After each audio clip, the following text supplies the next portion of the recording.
You're so tact.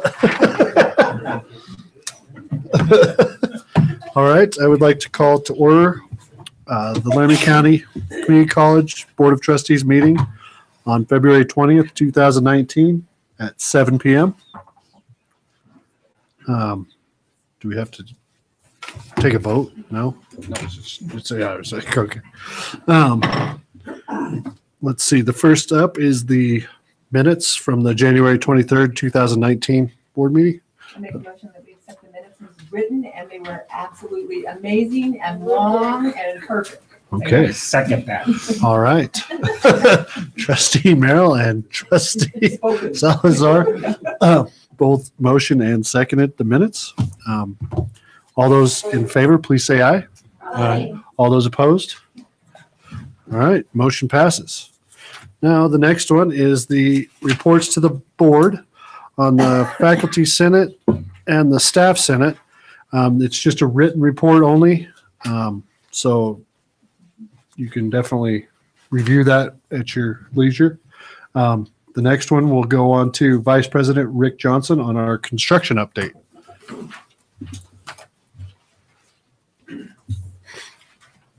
Good evening, Mr. Chairman, members of the board. I'll just do my normal rundown of all the projects, and then we've got a couple of slides to go through. So as you saw tonight, the library's all but done. You may not have noticed there's a few things yet to be tidied up. We actually have 18 doors that will be replaced by the manufacturer. You may have seen this, maybe not, but many of the wood doors have uneven staining. And when those arrived on campus, the contractor promptly rejected them and convinced the manufacturer that they need to replace them. So they're on their way, and then they'll just get swapped out. We got a couple push bars that had some bad hardware in them that are yet to be fixed. And then I don't know if you made your way out to the west vestibule, but there's some horizontal surfaces yet to be installed. Kind of around that planter area. So, and then the last thing on the library is the exterior signage.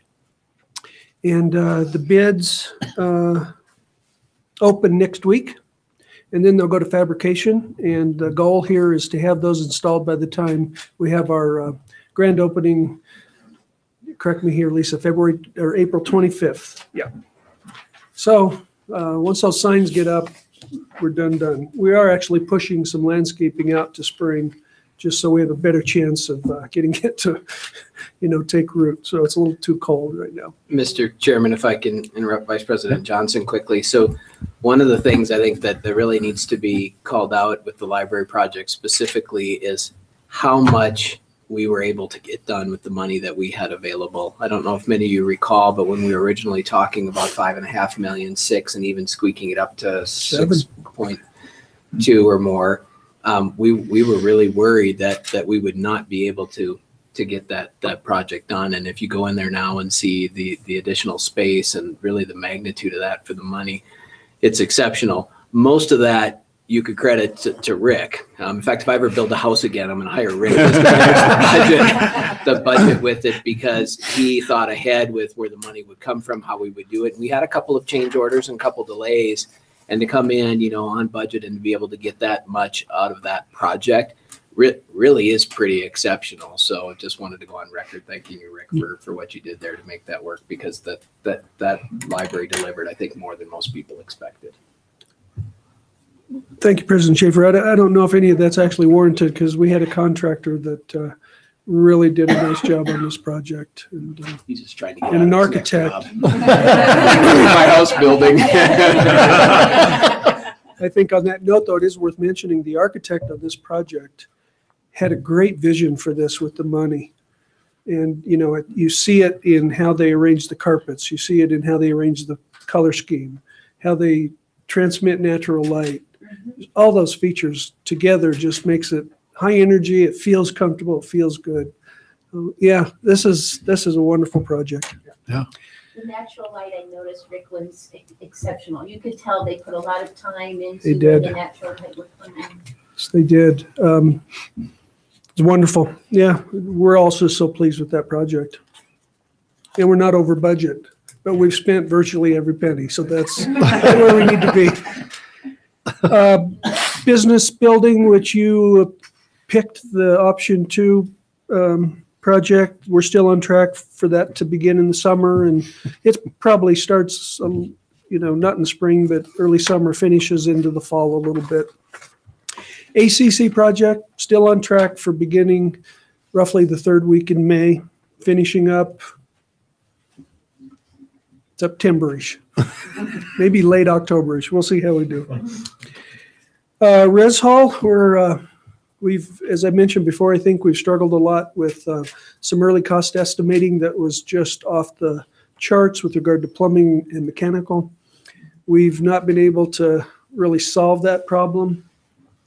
So we're going to bid. We've made some cuts, nothing too dramatic with what you would see in the facility, but we've rearranged mechanical and we've figured out other ways of attacking the problem. So that will go to bid in a week or two. And then we'll get the bids back and we'll see what we have. So there's a little bit of trepidation on that one, but hopefully when it gets to competitive bids and we get enough people involved bidding on that, we'll get a competitive bid on plumbing and mechanical. That's our hope. So everybody knock on wood for that. EEC, talk about that for a minute, and then I'll jump into fine arts, and I'm just going to go through here on the screen. This is the floor plan of EEC as it sits right now, the lower level. And just to draw your attention to the current, because it'll help you understand how we're renovating it. We had these 3 large classrooms down there, and some education spaces, and all these offices over here. And where that's going now is this. Wow. If you just kind of draw your the wall lines and then look at that, there's a lot changing down there. So we have about 7,500 square foot of renovation here, and 5,100 of it is full renovation. So think of it as a gut and a rebuild, and then about 2,300 in finish upgrades. So to draw your attention to how this is laid out, this is actually everybody's offices by name. But in here you have IR, it's them together. All up through here, around that corner you have IT, excuse me, 7 things. And then down here,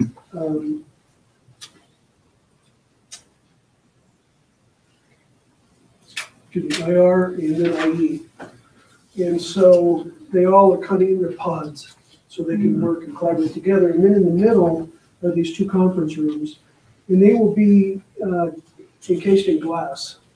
So we're hoping that it brings some light through that area. And if you enter down the stairwell over here, you'll see through there and maybe not feel so enclosed. And we're getting 23 to 25 people in there. So it's Greg, can you remind me where this is, the EEC?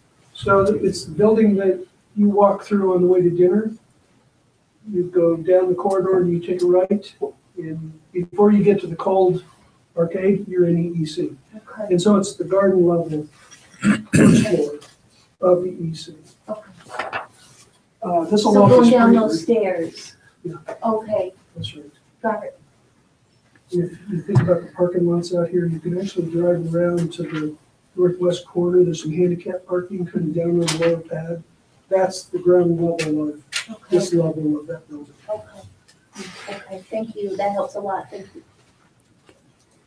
We were just had a meeting today working on finishes, trying to come up with some creative ways to capture the light, because this is a lower level. And we're putting windows virtually in every office where there isn't one now around the perimeter to get light in. And it's still the lower level of the building, but I think we've got a good plan in place to try to capture a comfortable space when we're done. So EEC will begin work on this April into May. It's a little rough to ship, and we haven't bid it yet. And then our hope is to have this done by the end of August. And one of the calamities in that is we've got IT people in the fine arts, and so they're going here, and so we have to put them in a temporary space for 3 months or so. So we've worked that out. We know what we're doing, and it's all come together.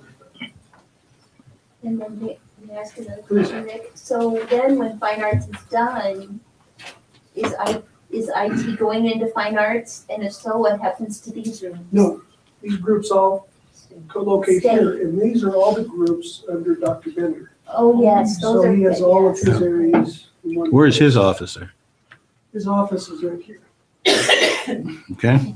Oh, there he is. Yeah, KIM. So, Mr. Chairman, Trustee Little, what this is allowing is that consolidation, and by being able to actually permanently move information technology services out of the Fine Arts Building, it's actually opening up additional space there, predominantly where I think the music classrooms are going, if I remember, and next to PR, public relations and that. So this was not only an opportunity to co-locate all of those areas. IE is institutional effectiveness, IR is institutional research, IT is information technology, but really being able to co-locate them all there and actually preserve additional space within the Fine Arts Building. Cool. This reminds me of something that just, because we always at school talking about continuous improvement and this sort of thing. These two rooms, and if you look at the other floor plan, we have a server in here. And right here is a CenturyLink cable hub that comes in. And it dates back to when we had paired wire for telephone, but it's still in use for other purposes. So it sits here, the server's here, and if you look, this is becoming a fire riser room, and we're locating everything over here. This is a really cool innovation. CenturyLink thought that could cost as much as $50,000 to move. And it's a rack that's maybe that wide and that tall with, 100 cables coming into it. Because we needed that space. And we're like, that's ridiculous. And we're at their mercy, whatever they're gonna charge them to charge.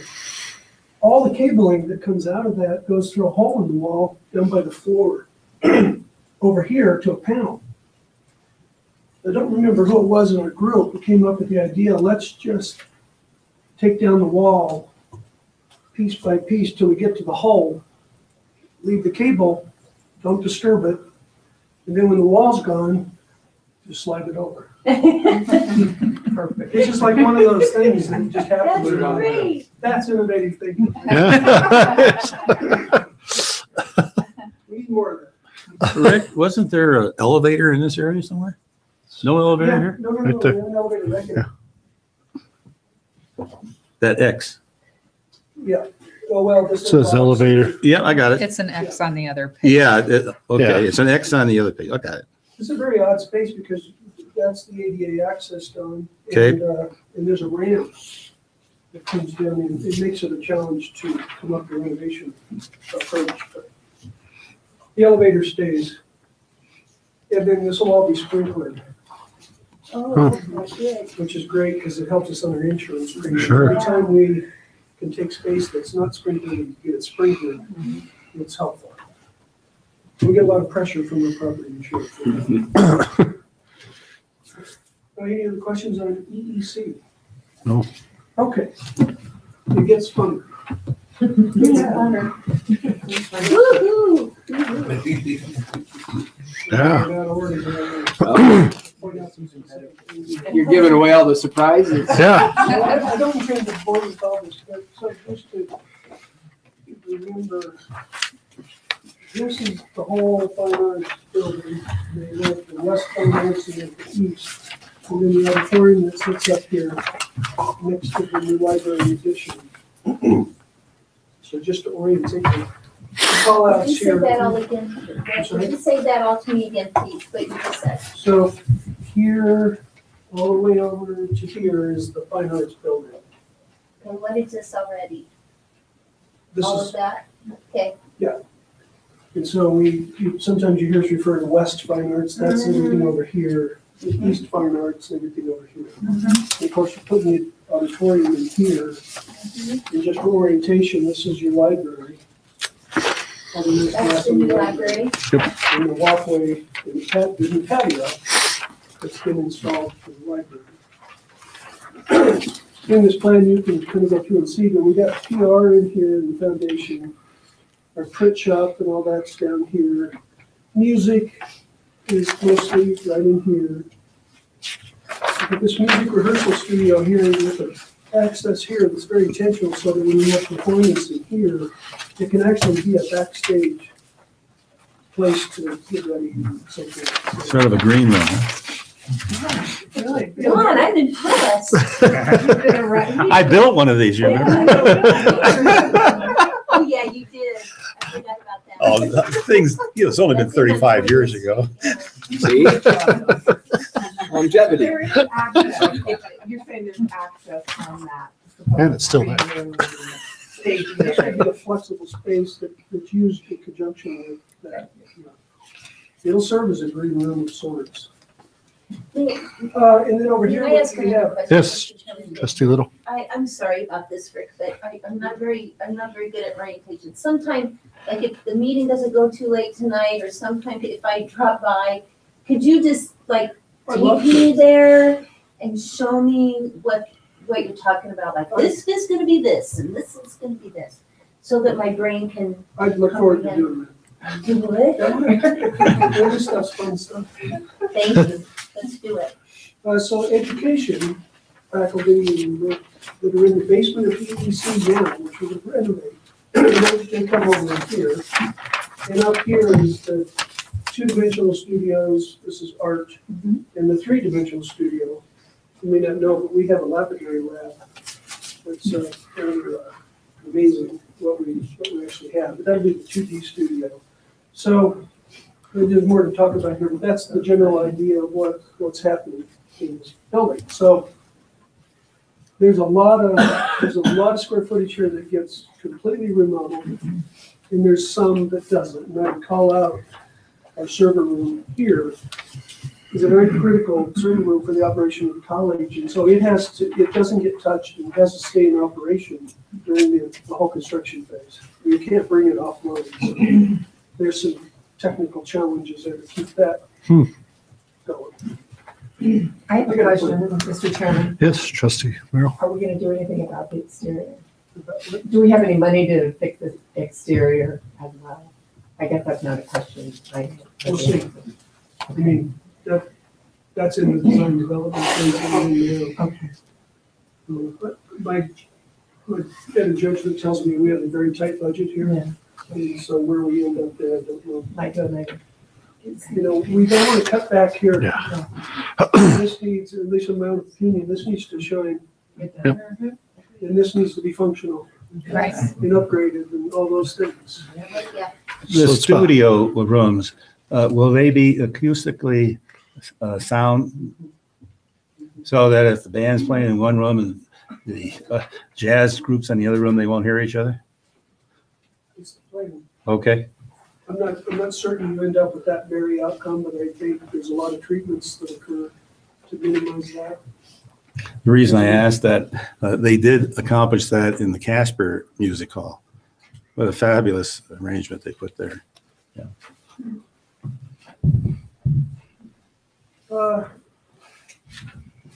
Skipping through here, so there's your auditorium, and just to point something out here, roughly 450 seats. And that was always our target, I believe. And what this is depicting is acoustical shells that can be brought out on the stage, excuse me, and kind of fill in the back so that the sound is projected forward. Can be brought in to make the stage area more intimate, can be pushed back to create more space. And when not in use, they all fold up like clamshells here in the back. So there's your cutaway. I just want to call out a couple things here. Under the higher seating here, which is more of a restroom for the lobby area out here. But right here, there's more sound panels. So when there's a music performance, these are in an orientation like this. But when there's a theatrical production, they can be rotated vertically so that then you can drop in rigging, lights, curtains, whatever. So it's a very flexible use of the space, a limited budget. Also, this is your proscenium opening. Right here will be a drop-down proscenium. And I'll show you what I mean here when we get to it. So this is the library. This is the steps and patio of the library right now. So you're looking to the southwest. It'll look something like that. I don't know that the outside will be exactly that color or anything. We know some of the interests here, but one thing that's happening is the library, it's not depicted here, but this is that big glass corner. And so they're trying to match that with some really nice glass right here. So this space becomes quite an attractive outside space. These steps are here now, this patio is here now, but then these terraces go in. This is the sidewalk that runs down to the rack. Perhaps. Another view there, and so you can see this entrance to the building now, it's quite nice. The other thing that's been thought through here really nice is all the steps up, because there's quite a grade change from the sidewalk to where you would enter the theater, the auditorium. All the steps are inside. So we won't, if we have a winter event, we're not having to shovel the steps for patrons. So good thinking. So you come in sidewalk level, and then you're in comfort control space. And Very come on in. nice. I'm really pleased with what the architect's done with the look here. No palm trees, Rick? Not yet. Okay. Let's have a budget. Yeah, you're in the library looking at the auditorium. It gives you a sense of scale. This right here is nearly 50 feet tall, so the health science building is about that tall. So this is really tall. Oh, that's huge. For the stage. Yeah. But this would just be really nice. So your glass again, going out to the street. There's a side entrance here. You're seeing a void right here. The old fine arts buildings running like this. We're actually not going to do that if we can. We're going to bring this wall over, so we don't have that trash collection, which is what we're trying to do. So they're working on figuring that out. So how tall is the clay path sign of them? Maybe 60. A little high. This can completely change that, this fine sky. It's just, this is the backside. Now, in the auditorium up here is where we'll be lighting for the stage. This is where the proscenium comes down, or it can go up, the top of the proscenium. And you see these sound panels that can either be down or go vertical. Now, as I go through here, you may have gone through it already on your iPads and didn't notice this, but this gives you a legend with the red dot of if you're seating there, that's what you see. Oh, I see. So you're here and you're looking to the back. So this would be the sound room. This would be the audio room, the theatrical room, and this would be the stage manager room. And there will be an elevator that services that for the tech crews, not for the patrons. It's a code thing because they can't be moving heavy stuff up in the steps. So that's the light booth up there. Up there together. No, that with the windows. Is that a tech booth? No, Right here? Yeah, That's sound mixing, that's what I mean. Thank you. the stage lighting, stage manager. Calling the I was shots. looking down when you said that. Thank you. Rick, in front of the stage, and before you get to the first row, how much space is there? You can figure that out from the schematics. but Well, let me tell you where I'm coming I from. think it's probably 5 or 6 feet. Let's say we have a musical, we have an orchestra, a little orchestra. Where would they be placed in order to provide for their musical elements? We just had that very discussion with the faculty and whatnot. There won't be the ability to put in an orchestra pit. So what, they'd end up, maybe on the side of the stage, something like that. Another question. Is Jason, our theater man, is he working with the architects on this? We have representative, two for music, Jason for theater, Okay. Art faculty for the 2D, 3D studios on that list. Yeah, we were very engaged and helpful group, and they've been involved in virtually every step. And that will be a wood floor? It's another thing we just talked about. Music wants one kind of floor and theater wants a different sort of floor. And there happens to be hybrid floors that can serve both purposes, and so they're trying to sort that out right now.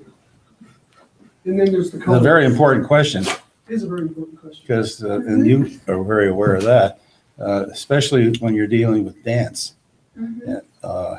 It has to be a rather comfortable floor. And the reason I also asked about Jason is I was very lucky in getting some advice from an individual that said, we better have, when we build the Civic Center, we better have an expert that has ran, who has operated a facility. And we brought him in at the time of the architecture and everything. And I remember the big discussion was on the floor. We've been having a big discussion of color of the floor. Theater likes to screw things into the floor, and dance doesn't want to screw things into the floor. So, and this is a multi-use facility, so finding the right compromise is well underway. Fortunately, Semple Brown, the architect, they specialize in this very realm. They have people on staff that are very knowledgeable. They actually have an acoustics expert that has done a lot of projects and done a lot of good thinking to what's going on. Rick, what's behind the railings? What are those railings? These are the catwalks for lighting, Ah, fixed spotlighting. excellent, thank you. Yeah. Makes sense. And then follow spots. Yep. So you're just here looking across like that. You get the idea. By the way, it's not intended to be white in there. It's Just the question I was gonna ask. That's yet to be figured out. Different entities have different feelings about color of the walls.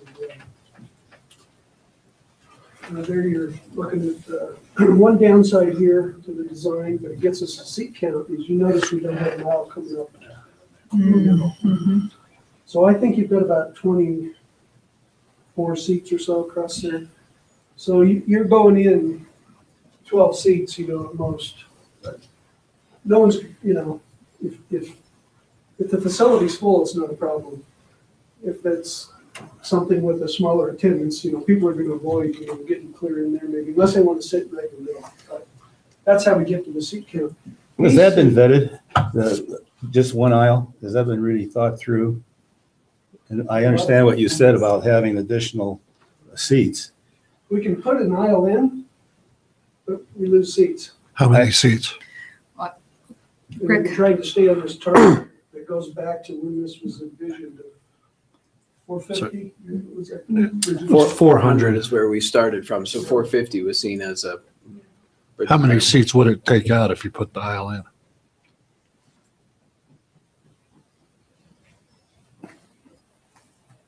Maybe 27 to 30. Mr. Chairman, Yes. so there's an aisle on this side of that, and Both then there's another one on the other side, is that right? You got this set of steps going up here, then you've got them up here, and then Oh, I'm sorry. I didn't realize you had one on the other side. I thought you said it was only one aisle. No, 2 aisle. Yeah. Okay, Yeah. okay, my question is, if you're shuffling in, you're going to shuffle yeah, 11 or 12 seats. Yeah, that's- That's a lot of seats to lose. Sure. Yeah, Yeah. just for an aisle, so yeah. no, I misunderstood. I didn't think there was an aisle on the far side. Now, just to remind you, so this is proscenium at full dimension, and it's a large proscenium. It's very high. But then if we need something more intimate, a guest speaker or Joe giving us a pep talk, this back behind here drops. Yeah. It brings the proscenium down. Oh, And with the acoustical shells that I talked about, bringing them out and forward, you end up taking a large stage and making it small and intimate. Neat idea. What's the width? Jazz hand leotards. Set. It might be something in the order of 40 feet. Just all the different views here. Brenda, you gotta be pretty darn excited. This view, you're up near the back row. It's gonna feel, I think, there's not gonna be a bad seat in the house, so to speak. yeah. It's gonna feel intimate in any configuration. This is the view from the sound mix room. So this is the window opening up there. That's, if you're back in here, that's what you see. So Fine Arts, just to finish up some other pieces here, we're still working to get the bridge financing done. Not done yet. And the state just yesterday, maybe 2 days ago, I lose track of time, issued a notice of intent to award the CMAR to GH Phipps. GH Phipps is the contractor that just did the library. So that's good. Library? Yes. Uh-huh. Good for a couple of reasons, led to why they were selected in part. They just renovated the library, which has similar renovation challenges that Fine Arts will have. And so they're experienced in the space. And they have experience in the technical side of doing performance spaces. So they have an understanding and they're coming through the wherewithal of making that done well. So we're pleased with that. They'll be on board contractually with the state in a week or two, I think, and then we'll get the architect and the CMAR working feverishly to finalize design and get construction documents and get it bid. And when do you expect that, in May? Well, we're still expecting to start the project June, July, probably more like July, But the bids go out around May? probably not quite farther along than where I can pinpoint that. Thanks. Do we get to control any of it yet? Or will we ever? No, No. So it's all, the state just does all of it. state manages it, but they're very good about coordinating with us, and we've been very engaged in the Okay. CMAR process, and we have a great working relationship with the folks in the office. So, and they understand the need to get this done by when we need it done. Not so much the auditorium because it can open whenever it opens, but the renovation of Fine Arts is critical when we open because we don't want to do that in the middle of the semester. We Sure. want to do that before the start of the semester. Okay. GH Phipps, now that they've issued the notice of intent to be awarded, their construction trailer that sits out here by the library, instead of leaving town, we're just going to move it to the North 40 until we're ready to go. So. That's all I have. Any questions? That's it. This would be good. Absolutely. Yeah, thank you so much. Thanks, Rick. I'm so impressed. Trustee Little would know, and sounds like Trustee Erickson would know a lot too with that. Welcome anybody's participation. I'm not searching for another job, thanks. I got plenty. And then after it's built, Mr. Chairman, we will see which trustee has the better singing voice, putting Trustee Erickson up there for the Yeah. competition. Yes, I'm all for that. I couldn't compete with her. She's got so much experience. It's true. All right, moving on. Vice President Harris with the Pathways update, please.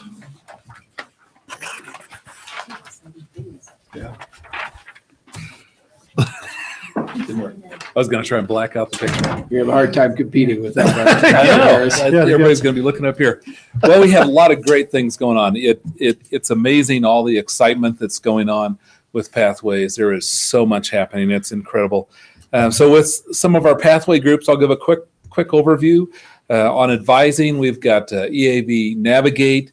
The implementation teams are being identified, so we can start doing those. We have the leadership team. They've gone out, gone to some professional development and really making some great progress. A lot of excitement with that. On the competency side, we started by Dean Powell stepped down because of all the renovation and swing space, and Dean Mason stepped in to pick up. She's got a lot of history with competencies. We're pretty excited to have her step in. So they've pretty well completed a glossary. So we have a glossary of all these different terms we're using in Pathways to help us understand what we're doing.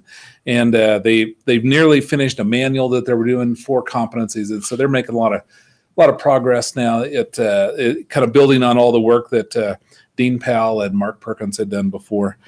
Co-rec committee, the kind of an offshoot of that is our protocol team. We had a placement protocol, and they're looking at the placement levels for our students as they come in. We've made some changes that we'll probably go ahead and implement for English this fall. They were some somewhat minor changes.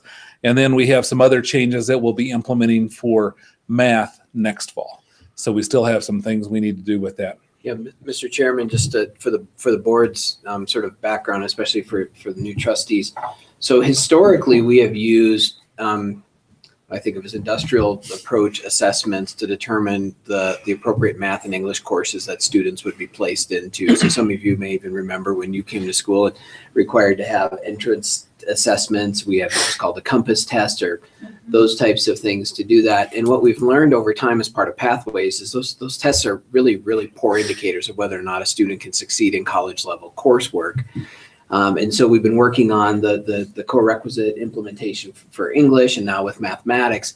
But this piece around placement that Dr. Harris is talking about is incredibly important because by leveraging the research, our own institutional data through Dr. Mark Perkins, and actually testing what are the better predictors, just since we've implemented the use of high school grade point average to place students, we have been placing more students directly into college level coursework. And what's been interesting is the success rates in the college level coursework and the success rates in the developmental coursework have both gone up.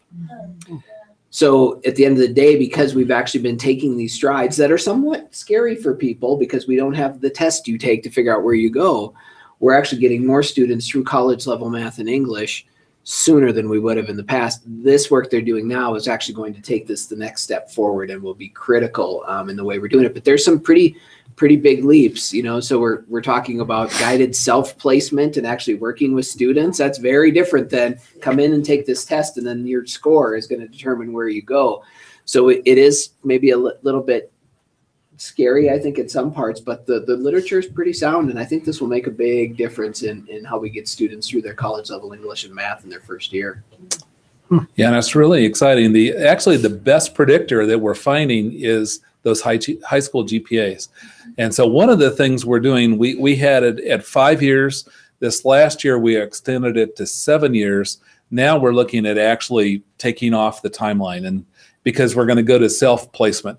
So the idea, you're going to make the better decision on where you go. And it shouldn't matter that much. If I've been out 10 years and I had a 3.0, I'd still be able to get into the English, the college level English.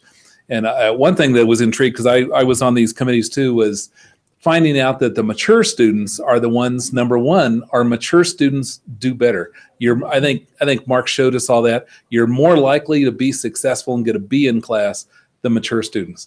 And to me, one of the things totally unresearch oriented, it's because I know I went back to grad school when I was 30. I was excited to go back to school at that age. And to me, all learning was fun. And I think that students see that, plus the idea that they're there for a reason, you know, and it's probably coming out of their pocket. So all of a sudden I'm serious about it. So that is really going to be great. So we have the new math that'll be coming in next year. And some of that, I think with our research, we showed where we were using 3.0. I think it's going to go up to, there's a category like 2.7 to 3. I don't have it written down, so I'm just guessing. 2.7 to 3.1 will be math with a co-rec at the same time. And if you're 3.2 or above, then you'll be into the college level math, which would be college algebra, problem solving, and then the statistics courses. We'll still have to use another measure to get you up into calculus. So if you're going to go into the STEM track, engineering, mathematics, science, those you're going to get into calculus, and those we're going to still have to have another measure to get you into those. So that's pretty exciting. The entry process, they have really been making some great progress with the entry process. They've been mapping all that out. One of the decisions that we had done was we were looking at Gear Up. So Gear Up works predominantly with like low-income, economically disadvantaged folks and when they go out and work with them, they're actually doing recruitment, but you're recruiting for college as a whole, not just our college. And so we were looking at a model on how we might pull those in with admissions. We were going to try and do this with them. It ended up where we did this with them. They're here. The admissions director will be over Gear Up. So the manager of Gear Up reports to the director of admissions. But it just makes so much sense because there's a lot of times where one of the or the other of those could go to a school and talk and represent us. Before, we had many situations where you had a Gear Up rep right here and an admissions rep 2 tables down. And so now we might be able to serve that. Or they were in the school talking with students. Now they'll be able to figure out how to blend that. So it's going to be really good. Part of that, they're changing orientation. All the orientation is going to go online. But something we are going to do that'll be related to that is we're going to have a celebration day. So the first day or the day before school starts in the fall, we'll have a celebration day. This fall, our students will already be here from the res halls on the weekend, and we'll do this on the Tuesday because school starts on Wednesday. And so that's going to be about a 5-hour activity, and it'll be something to get them pumped up, get all excited about it. You'll get a chance to have a meal. We're going to do a resource fair at the same time. You'll have a chance to go into your schools to be able to work with those. Eventually, we'll move into pathways. As we do that, they'll be able to work, meet faculty, meet other students in those. And then there's going to be a time where you're going to get to do more exploration around campus in the latter part of the day. But that's something that's going to be kind of an involvement of people all across campus. Yeah, so it'll obviously be admissions, advising, but also the faculty, and there'll just be tons of people involved with that. It'll be pretty exciting. Excellence in instruction. The faculty have been working on the competencies that there's a task force that they're looking at best practices, models, and assessment tools that we'll use for faculty evaluation. To me, this is pretty exciting that the faculty are helping us develop this really robust way to evaluate faculty. Right now, probably most schools don't have anything near as robust as what we're going to have. We're going to have all these competencies. I keep saying 40, and I know my one of the co-leads is going 40, and when I looked at it the other day, I think it's 23. But so we'll have 23 tasks that, as a faculty, you're going to have to provide evidence of how you meet those. So we'll provide the training, and then you will show evidence on how you've accomplished that, and then you'll work with your dean then to kind of validate that to make sure those are all. That's all going to be pretty great. And so they're putting together the framework. They've already met with the Senate recently. And one of the things they're doing is they're working with HR right now, because HR is also working with our online performance management system. So they're trying to say, how is that going to blend together? So that's going to be interesting to see how all that works.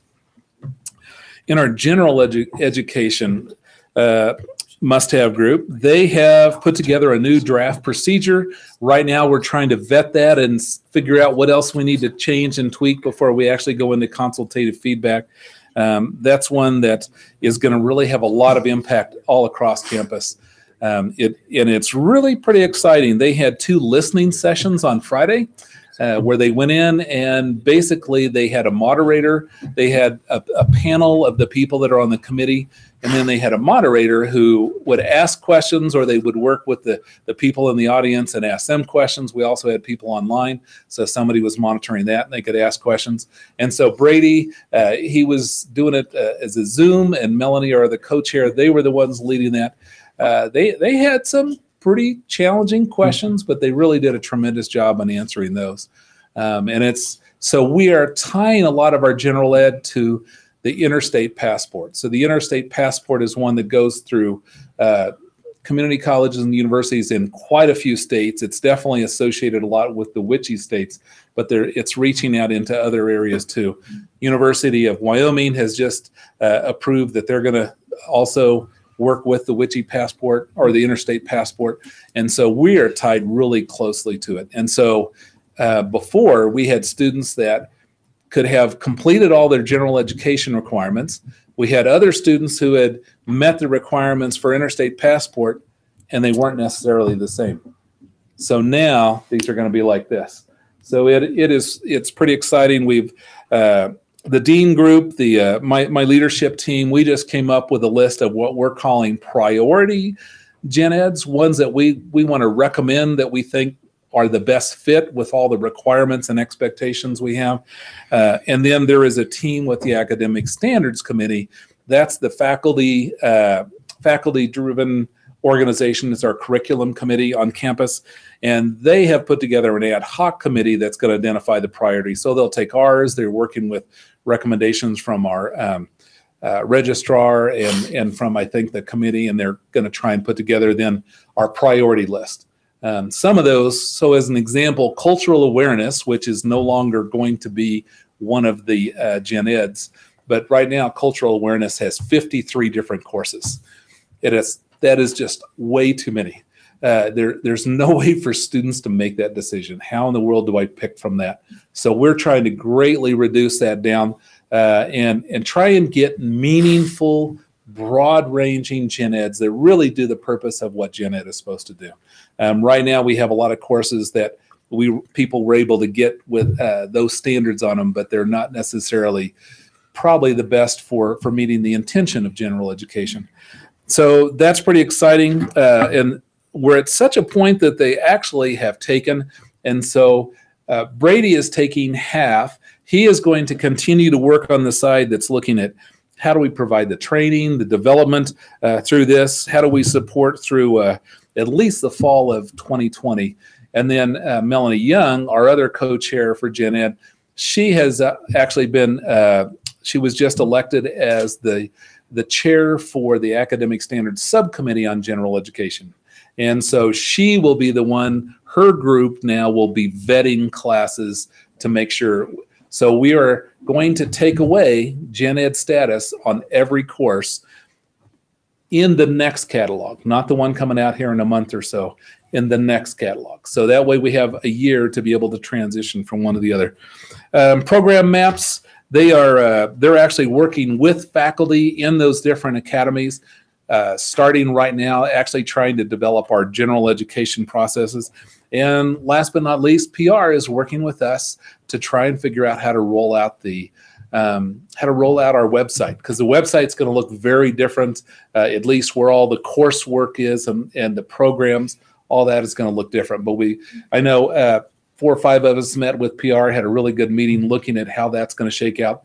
They're going to do another presentation on Friday to our co-leads committee for all the co-leads of all the must-have teams. So anybody have any questions? I know that was a lot of information, kind of fast. That is a lot.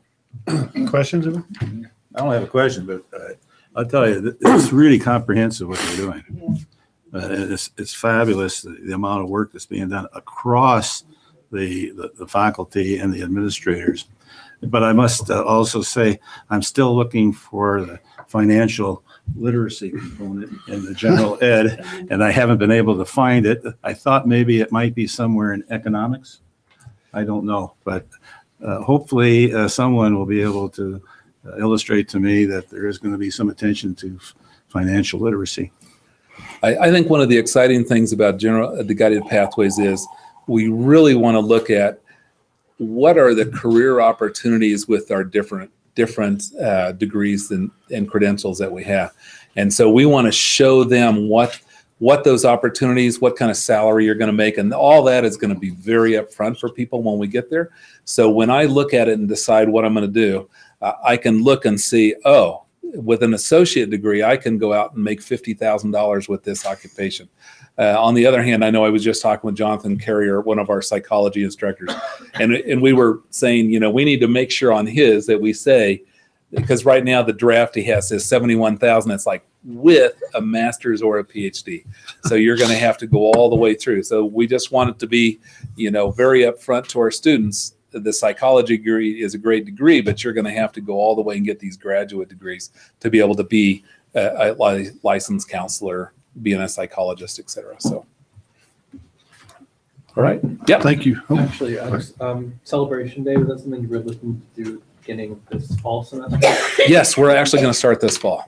So it ought to be pretty exciting. So if you're still around this fall, I believe where we're standing right now is we're inviting the new students, but the current students would be welcome.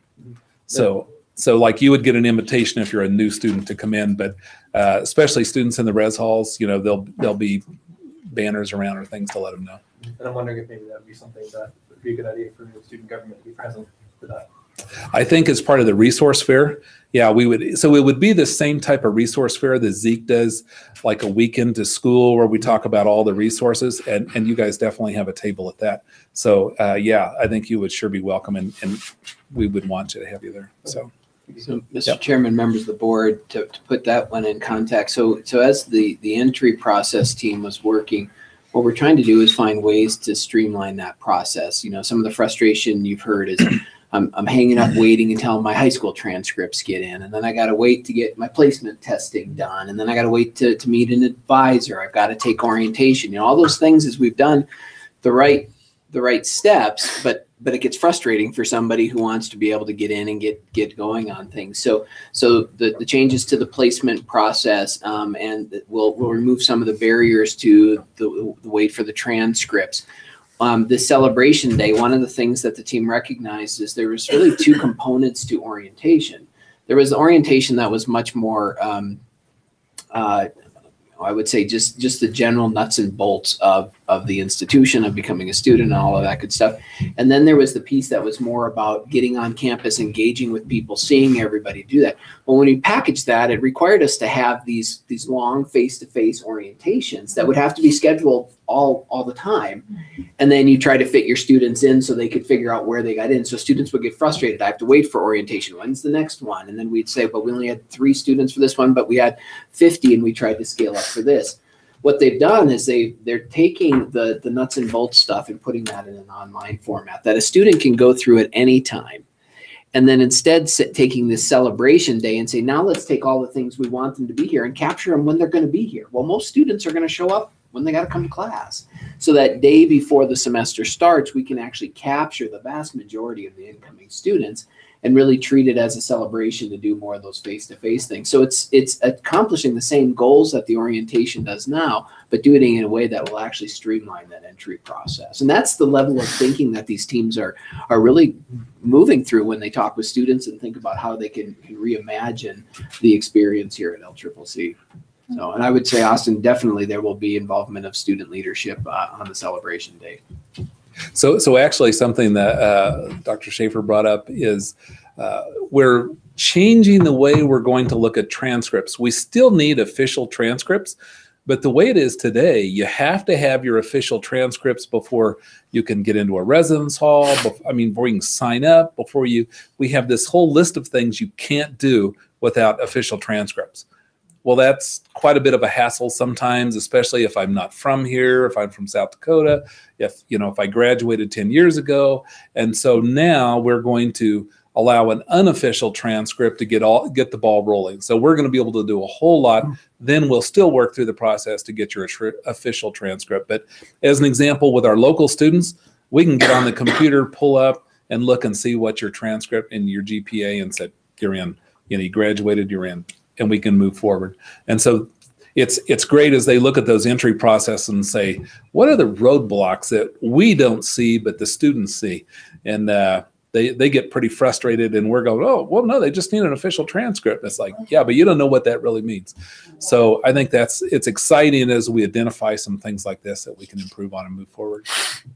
So Yeah, there was, Yes. Mr. Chair, one thing, I was at the last meeting, and I don't know if this answers part of Don's question, where you were having the discussion back and forth, where there were some students who come in later on, and they know about managing their finances and planning ahead. And then there's the new students who probably don't know that. So there's some debate on using that label, financial literacy. How would you apply that to students who probably don't need that? I mean, there's some aspects to that course planning, and I think there was a little bit of discussion on that, right? Can you? Well, it's one that we're actually looking at right now with Coles. We want to totally rework our college entry course that we have, our college success. And so that's part of the discussion. The problem is we have this much stuff, and we're trying to figure out what are the critical things that we really need to help. So that's maybe on the list, and we're trying to figure out how all those things fit. So. All right. All right. Thank you. Thank you, Dr. Harris. Dr. Schaefer, President's Report. Yeah, Mr. Chairman, members of the board, I'll try to go through these quickly. So just a recap, and really wanted to express my appreciation for those of you that were involved in so many aspects of the WACCT February meeting, as well as the Wyoming Community College Commission meeting. Had a wonderful reception on campus. Of course, it was a great night being able to recognize John Clay as the WACCT Foundation Volunteer of the Year.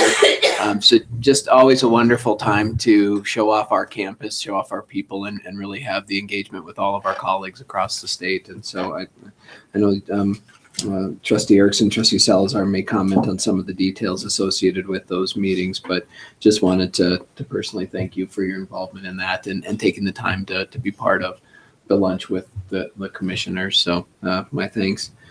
I'm going to skip to C quick, and then I'll finish up with legislative updates. So per your procedure, I owe you a midterm evaluation, self-evaluation on the progress towards my goals. That's attached in your materials.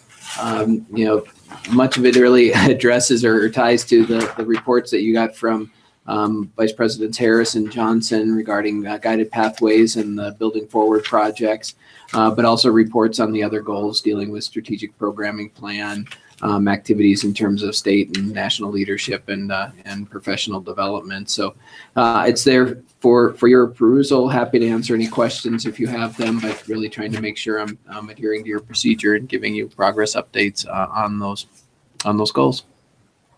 I didn't get a copy. I printed it. I printed it. Okay. I just want to say that I really like the 110% effort. Thank you very much. You're welcome, trustees. So, Questions, Don? No. Comment? No. as you get a chance to digest that, if you have questions, please feel free to reach out. And certainly if I'm off the mark anywhere, then just ignore it. I'm kidding. I'm just kidding. You were fast. So let me just talk legislative update, and I'll do my best to go through. It's been fast and furious. I have the pleasure of spending my second week down there this week, and it's been one of those sessions because of weather and circumstances that I've had the great privilege of being the hometown guy that gets to show up when we have a need down at the legislature. So I think our good legislators, including Senator Nethercott, are probably getting tired of seeing me down there. But lots happening. Quickly, so a couple of the big things: health insurance and the health insurance funding. I know was a big topic for the community colleges through essentially the negotiations on the budget bill that I believe is just now waiting the governor's signature. We've fixed the majority of the problem. I think the House and the Senate essentially agreed to fund $2.75 million for health insurance. We do believe that there is still a deficit for us to get through the remainder of the biennium.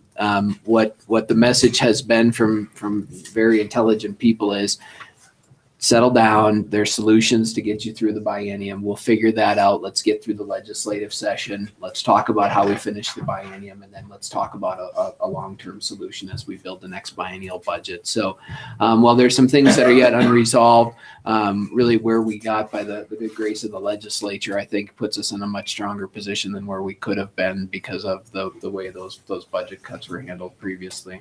Mr. Chairman, Trustee Little. Joe, as long as I've been on the board, I hear, let's come up later with a long-term solution. And it doesn't get done. So, how would you, can you take leadership on finding the long-term solution? Can somebody take leadership on truly actually finding a long-term solution? Or Mr. Chairman, Trustee Little, I will take an interest and do my part to help with that. What's been a bit challenging with this specific piece is that the community colleges really have no direct involvement in the health insurance process. By statute, the state reimburses those employees covered under health insurance and are required to do so. By statute, the commission is responsible for managing and allocating the funds. These are allocated outside of the general block grant allocation. So it's really the Wyoming Community College Commission interacting with the budget division, the governor's office, and the legislature. okay. So can I influence that? Yes, given the past year and a half, I will probably be influential fly on the wall as much as I can. The challenge is this really is out of our control, but it impacts us so deeply that it's one of those areas we're struggling right now, probably because we didn't have more control over the process. Yeah. I'm trying to say this politically correct. So I think the community colleges will have a voice in that. We will make sure we have maybe a louder voice in that. I will do my part. I know Dr. Hickswaw, when she assumes the president of the presidency in July, will continue to do that. The good news is I think we've made headway with sincere outreach, the colleges, with key legislative leadership, specifically on appropriations, to get them to understand this a little bit more, understand how we got here, but more importantly, to be willing participants in figuring out how do we move forward. Well, what I'll tell you, to be quite honest, the health insurance issue is a result of the way the Community College Commission chose to handle a portion of the budget cuts from 2016. It's complex. I won't say how we got there. Their choice, I think their intention was sound. It was probably the wrong pathway. Long and short of it is we likely would have had to take additional cuts then had we done it maybe the right way. Folks recognize that there may be some cuts the community college still need to take. So we may have to figure out what those are. I think we've got strong arguments to say it's not 5.6 million. It's probably closer to 1.9 million. But just fair warning as we go into the next budget cycle, if we don't see significant improvement in the state's revenue pictures, and honestly, even if we do, we may have to address some type of cuts. That's not because the community colleges didn't take the cuts they were allocated. In fact, we did do that. It's just because of the way this specific piece was handled. So it's really messy. The good news is the legislature, even those folks that were frustrated with this, have come forward and said, let's get you through the biennium. We'll figure it out, and then let's sit down and work on it. So I will certainly do my best to represent LCCC and the community colleges in that work.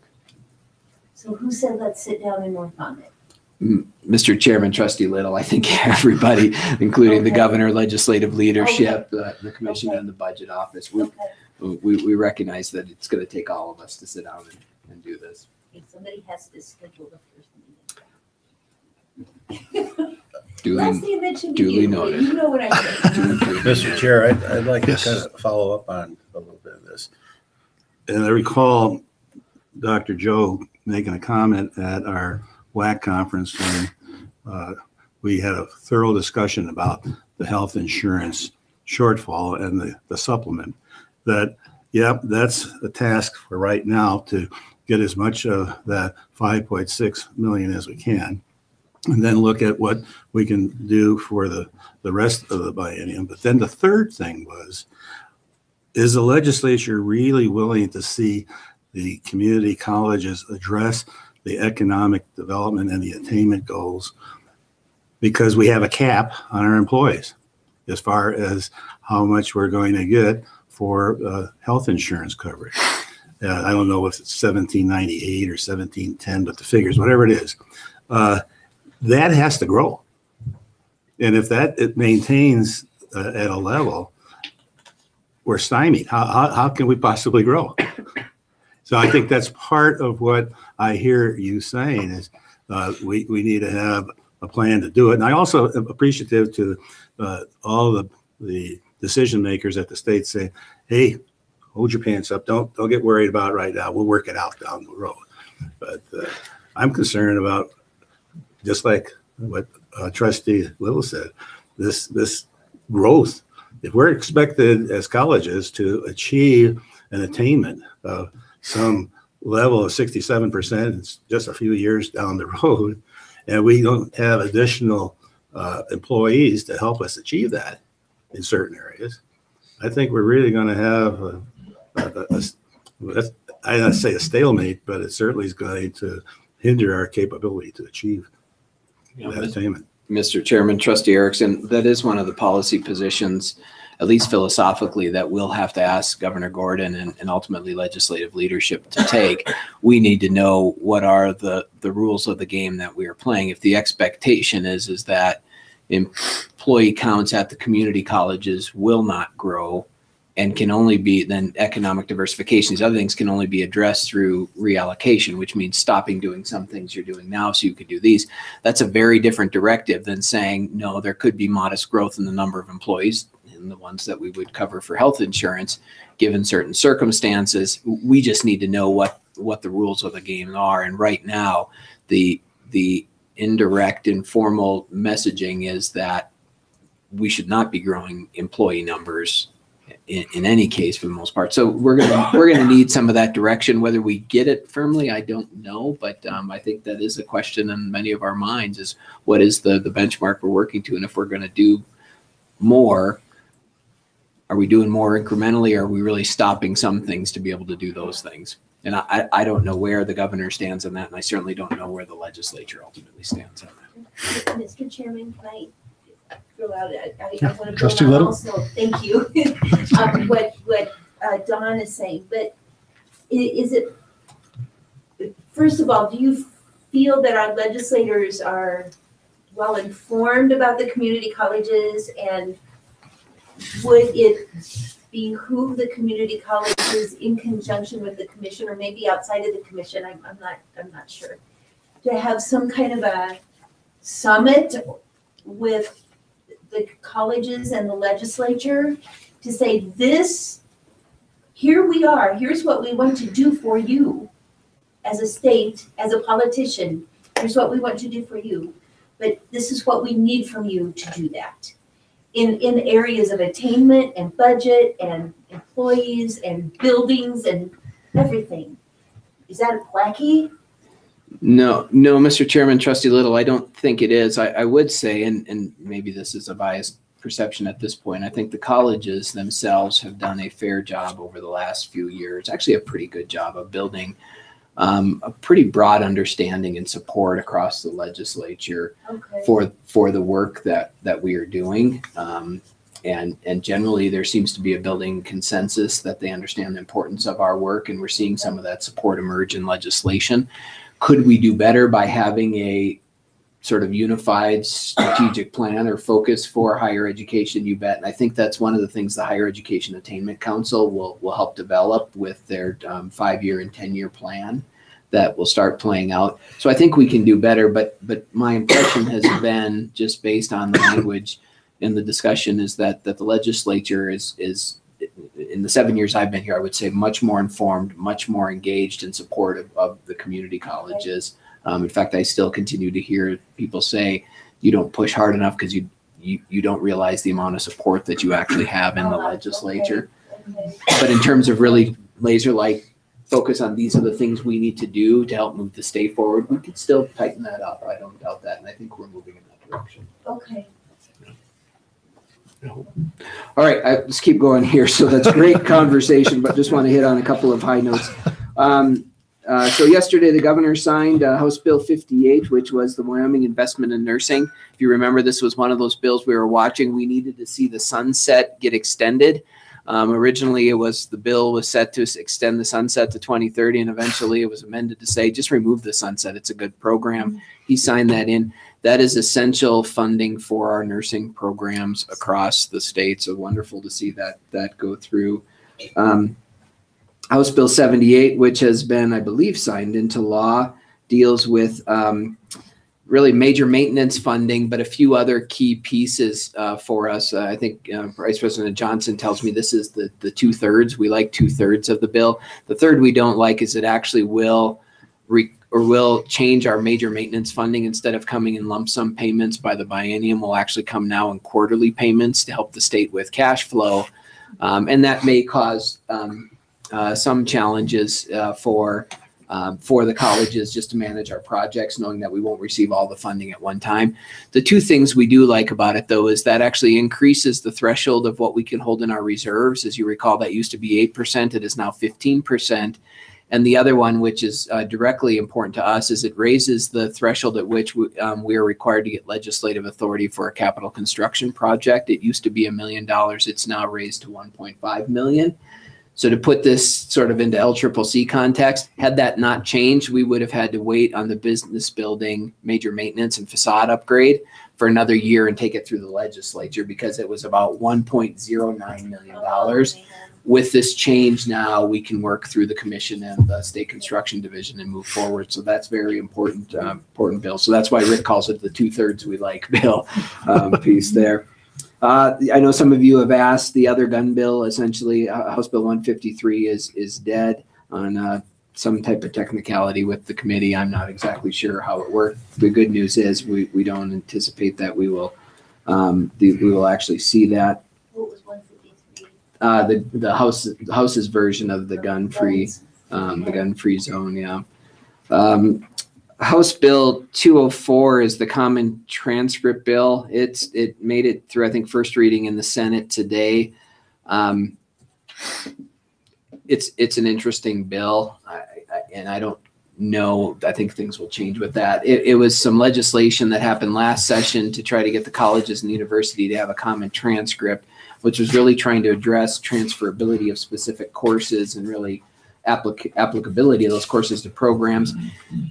The technological solution to do that and implement it requires a pretty hefty investment. That investment has been sort of the debate around this bill and the confusion about what this bill actually would do.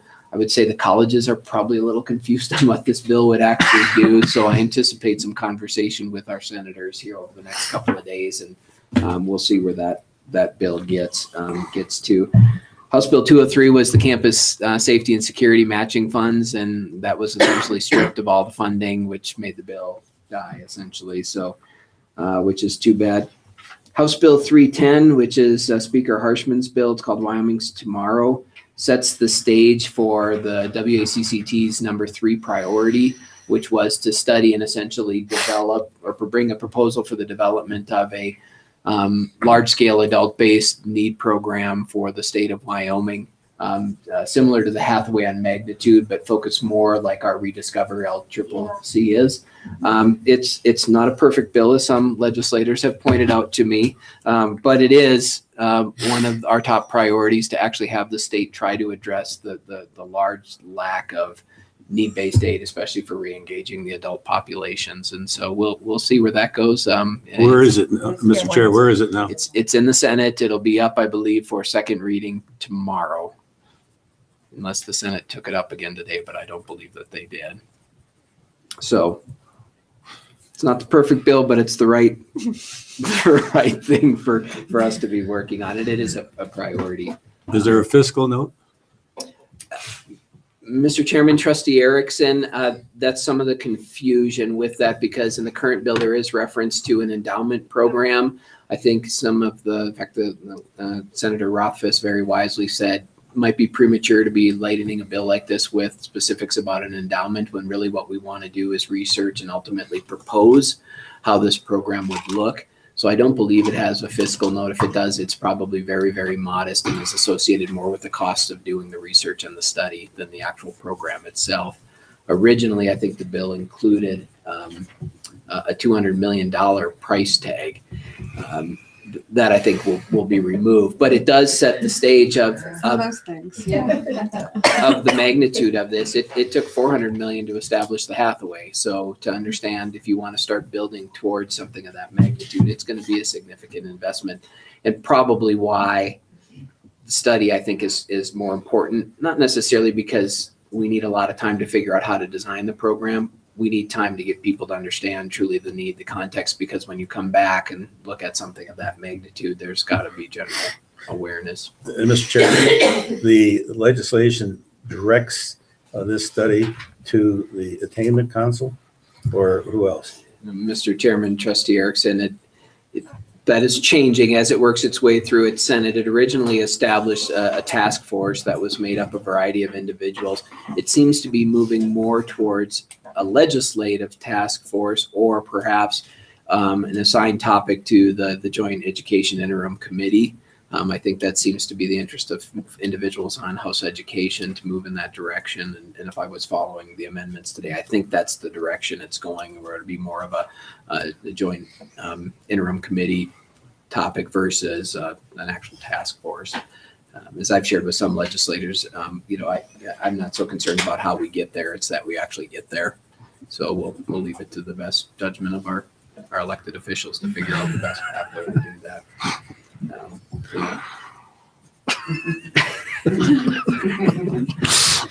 Let's see. Senate File 43 was actually providing the CTE pathway for Hathaway Success Curriculum. Fantastic. That has gone through. It's been signed. Really, really exciting with that. Senate File 109 actually formally codifies the Higher Education Attainment Council. That was the council formed by Governor Mead's third executive order last year. This one actually codifies that in statute and says this is what this group is going to do and work on, and hopefully we'll get working on that. Senate File 162, which I think we should call the Lazarus Bill. This is the capital construction bill. Was essentially dead in the Senate. This is the life I want to live. And the Senate suspended their rules. I'd love to be able to sleeping, not dead, sleeping. So the Ripken maybe came back, passed out of the Senate, has gone to House Appropriations. It is now doing what we thought it would. So the Senate pared it down to what they thought were truly the essential pieces of it. It's gone over the House Appropriations, made some amendments. One of those amendments was to amend $4.5 million for the LCCC RAC back in, which I think actually caught a lot of us by surprise, given the dialogue up to this point.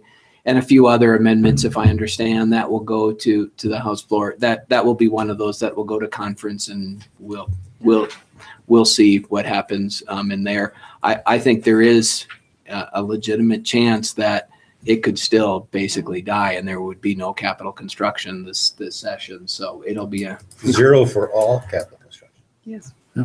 There are strong. Well, you responded to that rather quickly. There are. Mr. Chairman, Trustee Erickson, there are strong sentiments, especially in the Senate, that the supplemental budget is an emergency budget. These seem to be more routine. The debate from the House side is, well, not an emergency. Every year you delay these things, you have cost escalations that ultimately cost the state more, that take money away, which limit our abilities to address other emergencies. So I would say there are significant variations in the philosophical positions of the two chambers. And so I won't even predict what's going to happen with this one. So it'll be interesting. Senate File 111 is the Applied Baccalaureate, Community College Applied Baccalaureate bill. It is on general file in the House. I believe we are told it will be heard tomorrow. I think it's right on the top of the queue, possibly in the morning. No, you're shaking your head. Okay, when I left the Jonah today, Changed their minds. their path would have, as they worked through the bills, would have landed in this, but maybe Senator Nether got us an update that I'm not even aware of at this juncture. But this is the bill where there is considerable pressure from the business community on the legislature at this point. My impression is based on the Wyoming Business Council's analysis or Business Alliance analysis. Their votes in the House to pass it, if it can come off a general file and actually be It will heard. come off, one way or another. He says with authority. Mr. Chairman, members of the board, it has to come off tomorrow. Yes. It is on general file in the House. I can tell you that there are a lot of people watching this one, without a doubt. The other community college baccalaureate bills have all died, and some more glorious martyrdoms than others. And so they're off. This is really the only remaining one at this point. Although, as I mentioned in the ingenuity of the House and the way that they've incorporated a pile of footnotes into the budget bill, if certain bills don't pass, footnotes that are in the bill kick into effect, and there is one pertaining to the study of community college baccalaureates. And so if who knows? The budget bill. For this one, we'll go. It's It's in the section 300s of the budget bill. yes, with the other 20 footnotes here. That's a Some die off, some don't. So, Mr. Chairman, members of the board, lots still happening down there. Today was the last day for bills to get out of committee. Tomorrow will be the last day for them to get off of general file. I think we'll see a winnowing down of legislation quite quickly from there, and then we'll get into the heated conference committee time. And then a delay as that's happening as we talk about interim topics and hopefully a successful adjournment next week. So I'm happy to try to answer any questions, trustees, or. Any questions? Okay, good. Thanks, Joe. Thanks, Joe. If I'm doing anything. All right, next is the work item. So what I'm going to do here is I'm going to make a motion to take off the tabled motion that we had from the last meeting. So, second. I'll say, Okay. All those in favor of taking the motion off? Aye. All those opposed? Not Okay. opposed, but I think Yes, no, maybe. it's discussion at this No, point. I think you may have followed a procedure that is a little bit different. I think the motion would probably come from the board members rather than from the chairman. And I think there is a individual here that's willing to put that forward, but I just make that statement. If everybody else is happy where we are, that's fine. I'll make the motion set, yes, so that. Well, we can make But I it think legal. the chair can make a motion, so, I think. All right, yes. okay. Okay. Okay. Doesn't happen very often. Does it? Okay. Okay, so is there any discussion about the table motion that's now? So, Mr. Chairman, members of the board, just for those that, like me, who had to brush up or have a wonderful person like Vicky Boring help us brush up on Robert's rules. So your motion has essentially brought a tabled motion back onto the table. That motion has a second. You are discussing the motion as it stands. It would be just like if it was made and seconded tonight. That's back on the table. You're discussing on that motion. You still have the flexibility to do everything else that you would with any other motion. Amend it, vote it up, vote it down, however you will. So that's what you're at. We've included the motion itself on your agenda, just so you know what the motion was at your last meeting and to help your discussion. Mr. Chairman. Yes, trustee Soto. Well, I think, as I have indicated in conversations out with other trustees, I think it would be appropriate. I don't know how I want to vote on a policy of this nature until I see the policy. So I think going forward, the best next step is to approve this motion as it is and then see what the policy actually says. Yes, that's what, So, because we're That's not my- voting on this actual thing. It's just voting on the policy, correct? That's what you're saying. Mr. Chair, that's very logical. However, I'd like to suggest that we look at what we are directing the the legal counsel and also HR to do.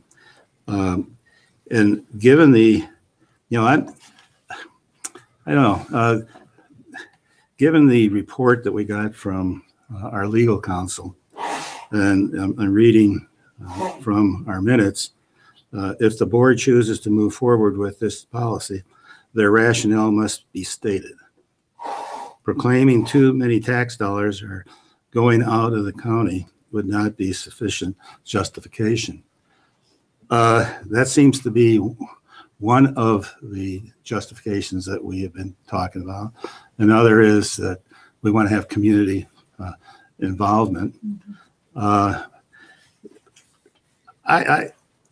If from my perspective, I find it hard to move forward on this because I see it as somewhat discriminatory, maybe not legally, but in terms of perception, selecting one group of people that must live in our community and others don't have to. To me, I don't see the logic in that. And that seems so, as I said, somewhat discriminatory. Mr. Chairman? Yes. Just a point of clarification. Was there a vote taken on your motion to take the vote? There was, yes. And everybody approved. For the table, to take off the table? Take it off? Yes. Yep. Wendy made the motion. There was no vote. There was a motion and a second, but no vote. Right. I thought we voted I think there was a vote. because you said there was a vote. Yeah. They voted. Thank you. Okay, so where I'm coming from here is why direct our staff to spend time developing a policy that we have not provided them with the justification that would hold in the, say, a court of law. Also reading our legal counsel's paper that she presented to us, which was incidentally very well done, very thorough, and we're very fortunate to have the amount of time that you put into it. And in her conclusion, she said, it is my opinion that it can be lawful for the college to advance a policy with a residency restriction on certain employees. This does not mean the policy may not be challenged as being unlawful. In order to survive a challenge, it is critically important that the Board of Trustees fully weigh and articulate in policy the reason and purpose, the requirements that certain employees must stay within the state or in the county. We need to make that decision.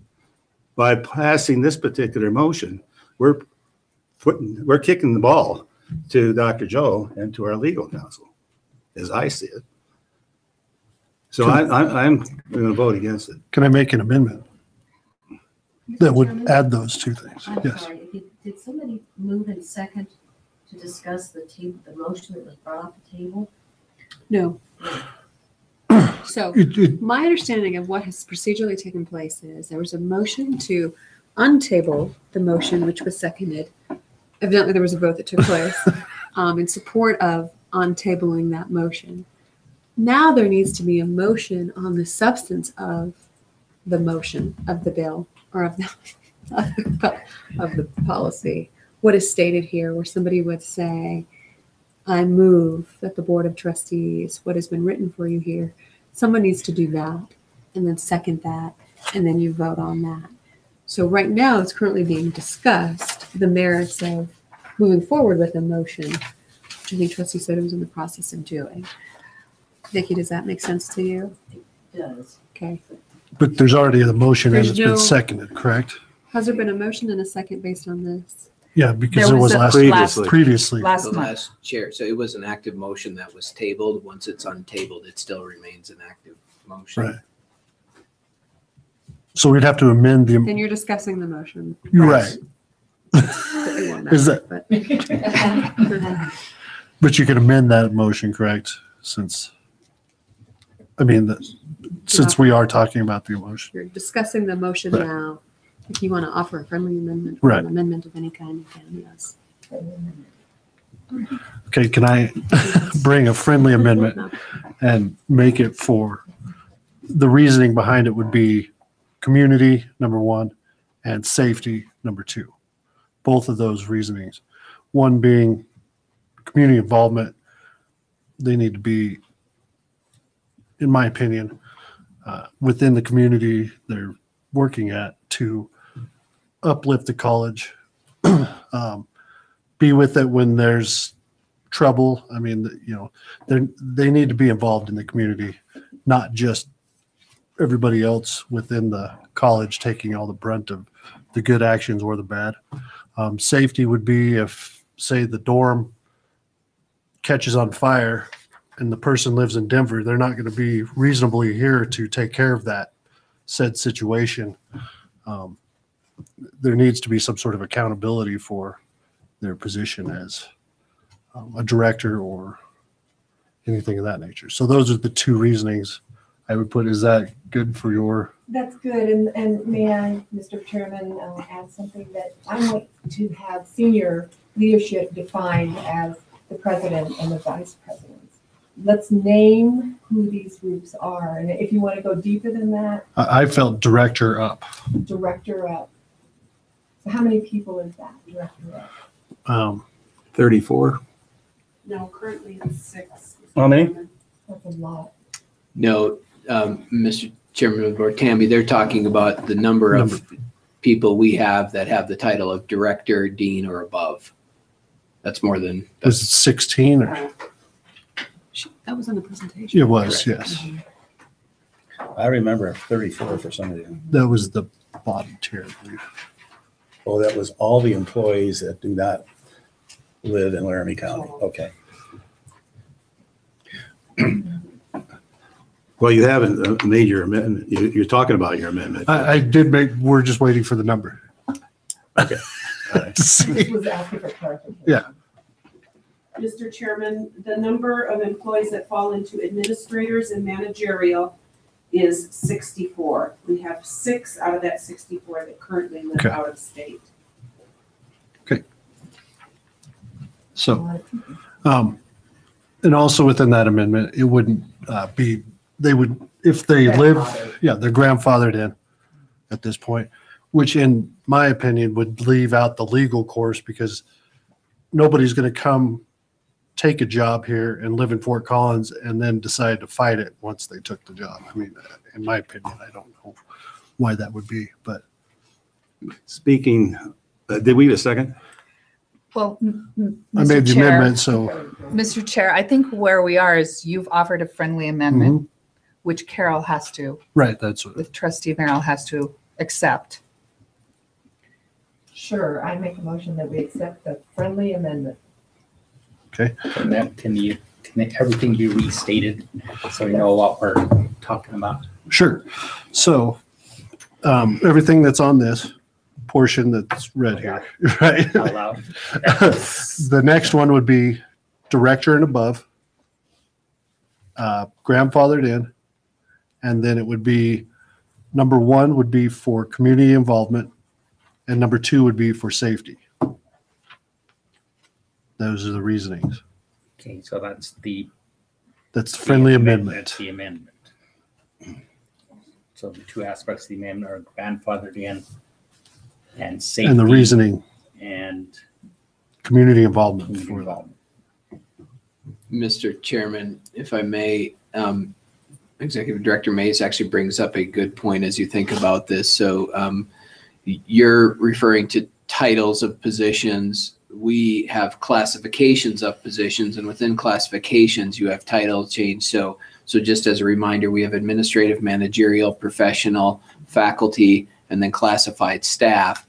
The title of director, Tammy, correct me if I'm wrong, actually exists within both professional and managerial classifications. More so in the managerial, but not in all cases. That's correct. So if we do title, you may actually span 3 different classifications, which would increase that number of people within there. We also have managerial titles, I believe, that are not director. So it may be worth considering using the employee classification versus the title of a position, just for simplicity. And so if this is a road that you decide to go down, I would suggest maybe considering it administrators. And then if you wanted to go deeper, to include managerial, but the administrators are going to capture your president, vice president, deans, executive directors, things like that, but not necessarily all the directors. Is that correct, Tammy? That's correct. So managerial's fine if we put that into the amendment instead of director and above. Well, and the other, Administrator? Or administrator, sorry, administrator. the other item that I would like to mention is that people move laterally or upward in their jobs, and so then they would have to be grandfathered in if they lived somewhere else. So you'd have to take that into consideration if they change jobs and move upward into one of those jobs. It's a little more complex than we thought. No, and I understand that, but it would be based upon our, what is the tenure for the other employees. The grandfathering would work that way. So if they moved out of that job classification they were in, they lost their, what's that called? Legacy status, right. So that's how I'd base the grandfather like that, so that it's not confusing. So is that So we have discussion on the amendment right now. Okay, and I think all of our employees should be involved in the community, obviously, either at church or in their schools, in organizations.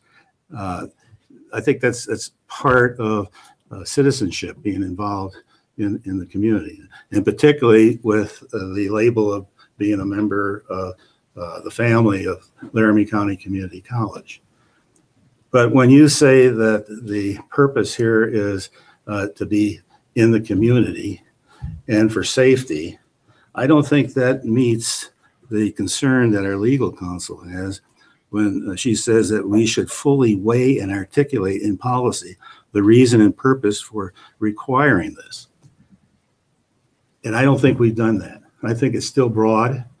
The latest discussion here between classification and members, directors, or whatever it may be, is confusing.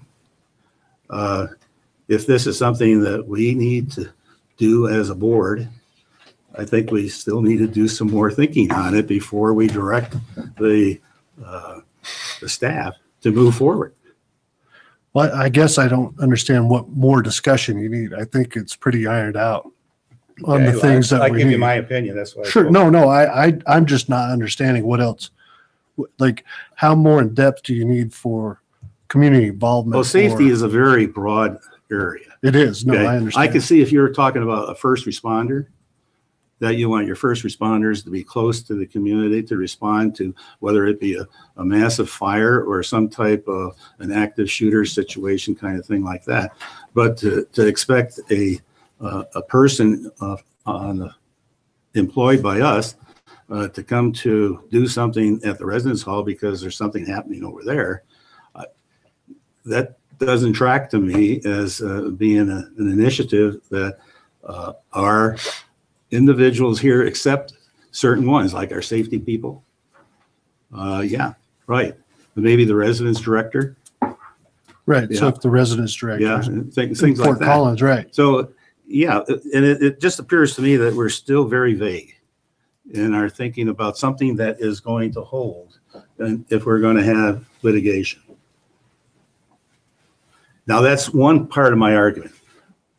The other part of my argument is, I said, I think it's discriminatory from a non-legal point of view, but why a certain group and not all the rest? Why are we singling out one group at a particular management level and not those that are below that management level? And if we were to say for all employees, then I would argue, well, I think we might have difficulty then in getting certain types of specialty faculty people and getting our adjunct people and so forth like that. So as you can tell, I'm not for this particular policy. Right. No, I understand. And therefore, I'm not eager to see our staff spend the time to put together a policy that we haven't given them the direction that I think they need to give us the type of policy that will hold its salt in litigation. So I'm speaking against the amendment. Oh. For specifics there, Vicky. Can we vote on the amendment? Unless there's more discussion. Question? Call, Go- yeah, go- call for the question. Well, I think it just raises a lot of questions for me. And I'm thinking of operations, like how you'd operate. Say President Joe Schaefer goes away somewhere and he's in Montana doing whatever for us. He puts somebody in charge. That person in charge then has responsibility assumed by him. So it's the same aspect of him being a distance away, at least for a temporary period. So you're talking about a sustained presence being the issue rather than a temporary presence. So I wonder how it comes into play when you're saying they have to be close enough to respond. Well, there could be a myriad of situations where a person is not close enough to respond.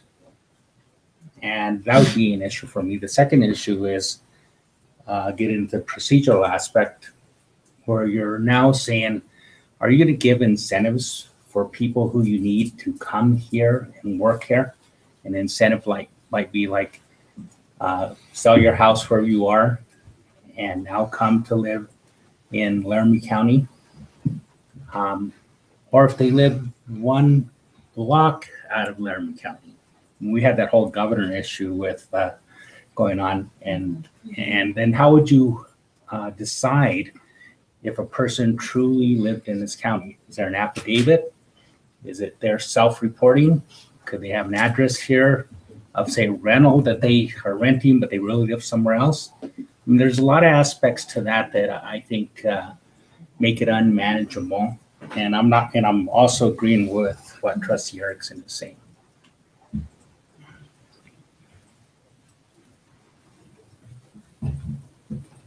I'll call for the question on the amendment to the motion, correct?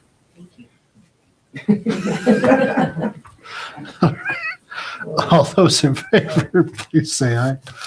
Aye. All those opposed? No. No. Motion passes. May I have a roll call, please? May I have a roll call? Yes, roll call, please. In favor of, this is for the amendment, To yes. approve the amendment. 4-2. Do you have that, Vicky, or do you want me to call the roll? Okay. Okay. Now it's on the amended motion. Any more discussion on that? Mr. Chair, I would just reiterate the comments that I already made, which I won't make again. Okay, thank you. You're welcome. Okay, we'll vote on the motion as amended. All those in favor, please say aye. Aye. All those opposed? No. No. Okay, Yes or no? I Yes. did. Okay. so I have to break the tie, so aye. So I So have yes, trustee Merrill, trustee. motion passes. Yes. Thompson. Those three. The same thing is with the building design. Alliances. Okay, Could we clarify that the two people that are gonna write this policy are Dr. Schaefer and our Tara Medicott, our attorney? yes, that was in the, It's in the it's in the motion. motion. Yep, thank you, yes. Mr. Chairman, Yes, if I may, just to provide some level of information to the trustees, you'll see then a copy of the policy of which you'll be able to make comments on and vote on again at that time. So the conversation is not done. Right. There's obviously additional drafting to do. So for everyone's Thank you. comfort level.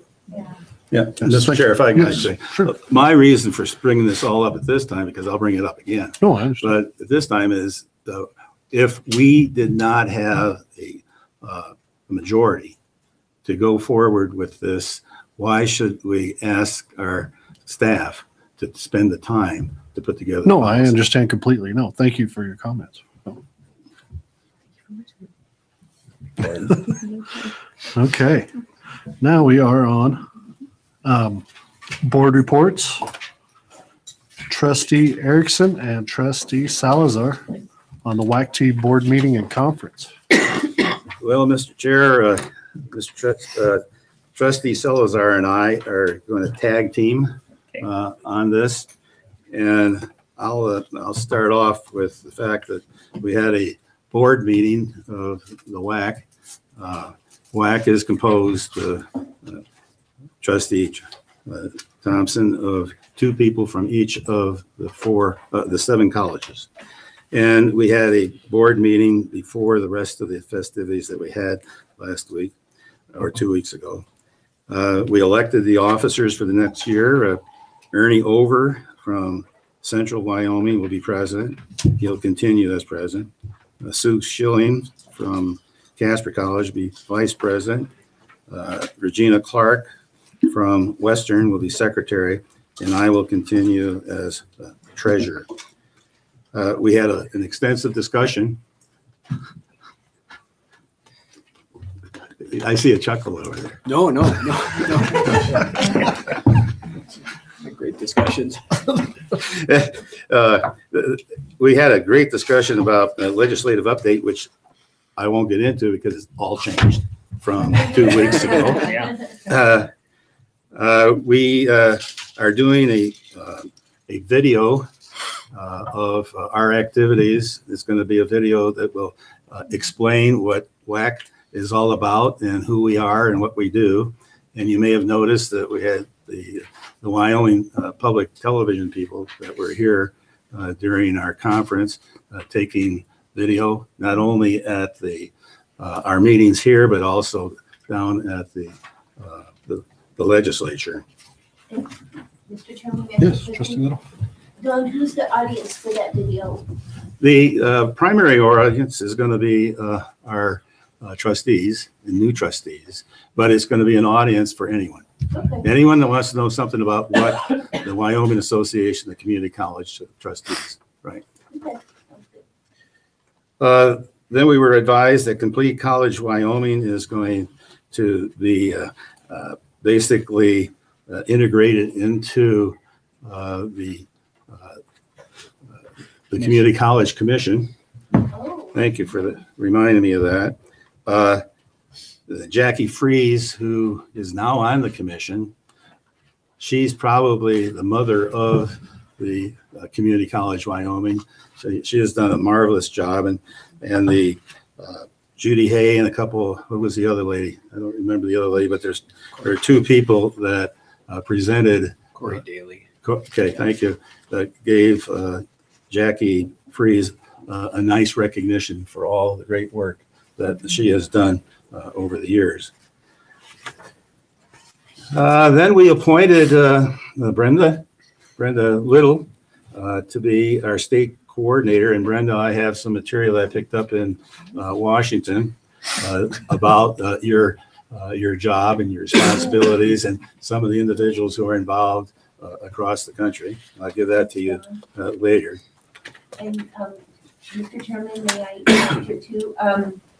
This is going to involve me traveling to all of the, well, maybe not all, but most of, and the most important, of the college trust, the national meetings, which would come out of this college's travel budget.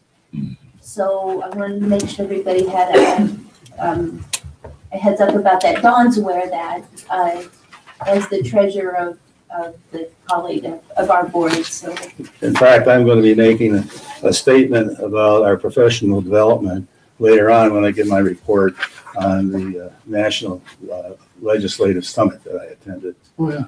Okay. Then one other thing relative to the board meeting is that Erin Taylor wants to have her contract reviewed and looked at. And she's spending a lot of time over and above probably what was initially thought that she would be spending in doing both the legislative lobbying and advocacy and putting together our professional development for the education meeting in October and also the one in February. And I anticipate that there might be a request for an increase in their compensation, which could possibly be an increase in a request for an increase in membership dues. That's just a heads up for us to kind of keep in mind. I like the way you're responding there, because I think we need to look at it very closely as to whether we want to increase our membership dues or just reduce the amount of money that we have left in our reserve. So we have that for another discussion. So it'll be for this next fiscal year. Yes. Do you want to go forward with the next part, or do you want me know to? what the next part is, The because next- things I had on my list of seeing what you had. Okay, the next thing is past. Now we're past the board meeting. We're into the morning session where we had 2 presentations. Actually, we had 3 sessions. One had to do with the role and responsibility of the commission, which Dr. Caldwell reviewed for us. It was similar to the one that was done a couple of years ago. You were present, I believe, for that, so you got to get some background on the commission. The other item was the advocacy, and what is the difference between advocacy and lobbying? And Dr. Caldwell, she gave a disclaimer right off the bat that she was not an attorney, and therefore her discussion was from what she interprets the statutes to be. But I think one of probably the basic things she said was that lobbying is part of advocacy, but not all advocacy is lobbying. And so advocacy is the transmission of information, and lobbying is when you're going for a specific bill that has been introduced. She made a point about that. The bill needed to be introduced. You can be talking about a subject or whatever it may be, but once it's introduced and you are saying, vote for this or vote against this, that's lobbying. That's the main point I got out of her presentation. The presentations were also with PowerPoints and slides, so we have copies of that if anybody didn't get a copy of those. All right. Then we already had the conversation about the health insurance supplement. We probably spent a good hour on that, half hour to an hour on it. And pretty much what Dr. Joe has already pointed out to us. There was a sort of a group roundtable discussion with the commissioners, which didn't go very far. I don't think we had any specific things that we were talking about, but we had a chance to talk to the commissioners. In the afternoon, we went down to the legislature, had a chance to chat with any of the senators or the House members. We were videotaped so that we're all stars, those of us that were in that group. Why don't you go ahead with the evening part? Would you like to do that? You want me to go? I just think there's a time for me to stop. Well, I think you're doing a great job. Explaining it all. If I okay now. all right, I'll continue again. I just don't want to be taken over. Well, I did. Start first. He had the chance. I just want to add one thing kind of left out, and because I'm kind of a data guy. Caldwell also talked about this idea of the Wyoming State Longitudinal Education System, and that a memorandum of understanding is going to be signed for that. It's going to actually integrate K-12 data with the college data all to UW data, and I think that's going to be an interesting data system that's going to allow us and the colleges to look at student success and student learning all across the board. And so that's just, there's a website you can go look at, and I went and looked at it today, and there's only 3 pages on there, so it's still obviously a very new thing. But it does tell you what it will do and what it will not do, and I'd recommend you go out and look at that website to see what they are saying it will not do, and what it will do. And then the award ceremony. Yeah, the award ceremony, I think most of us were there, and it was really quite an emotional time when John Clay was selected as the foundation person for the year statewide. We had a number of legislators that were there. I would say probably around at least 15. The governor was present. Jillian Balo was present. A lot of nice little hobnobbing from back and forth, and people talking here and there and so forth. You don't like hobnobbing? I'm available anytime. Okay. Good. Go ahead. I got a couple legislative issues. I'm sure. So it was a great evening. 149 individuals were registered, and I think a goodly number of them attended. I don't know how much money we gained in the specifics on the sponsorships and so forth, but I'll be able to report that in another meeting. Okay. Anything to add, trustees? We're all there. Okay. Now you better start with the commission then. The commission, well, it seems like a lot of things are repeated when you talk about what we did in the WAC and the other meetings. I don't want to repeat any of that, but there were, they did bring forward the LCCC as programs that got approved, and that got a lot of attendance and a lot of accolades for the 3 programs, and you were there and all of us were there. And I thought that was very nice to see. The retirees mentioned and the celebrations and the PBS, there was PBS videos on what? Many things.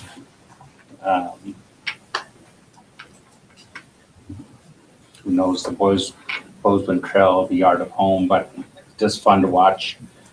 I don't think there's much else to say, actually.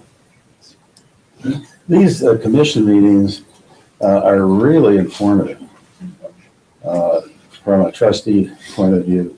To listen to the discussion. Incidentally, 3 commissioners are going off.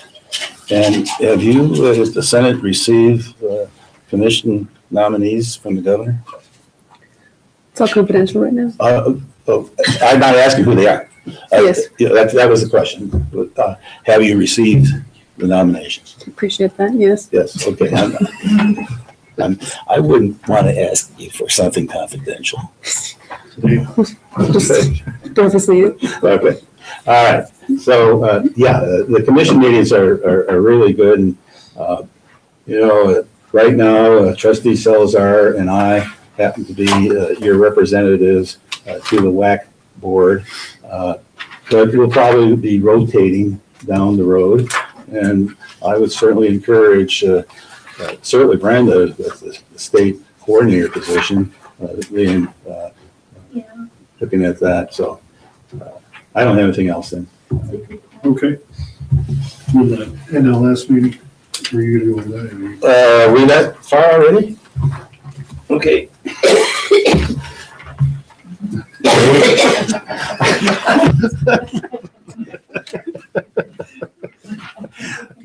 Well, I hope you can indulge me a little bit here because I'll probably take a few more minutes.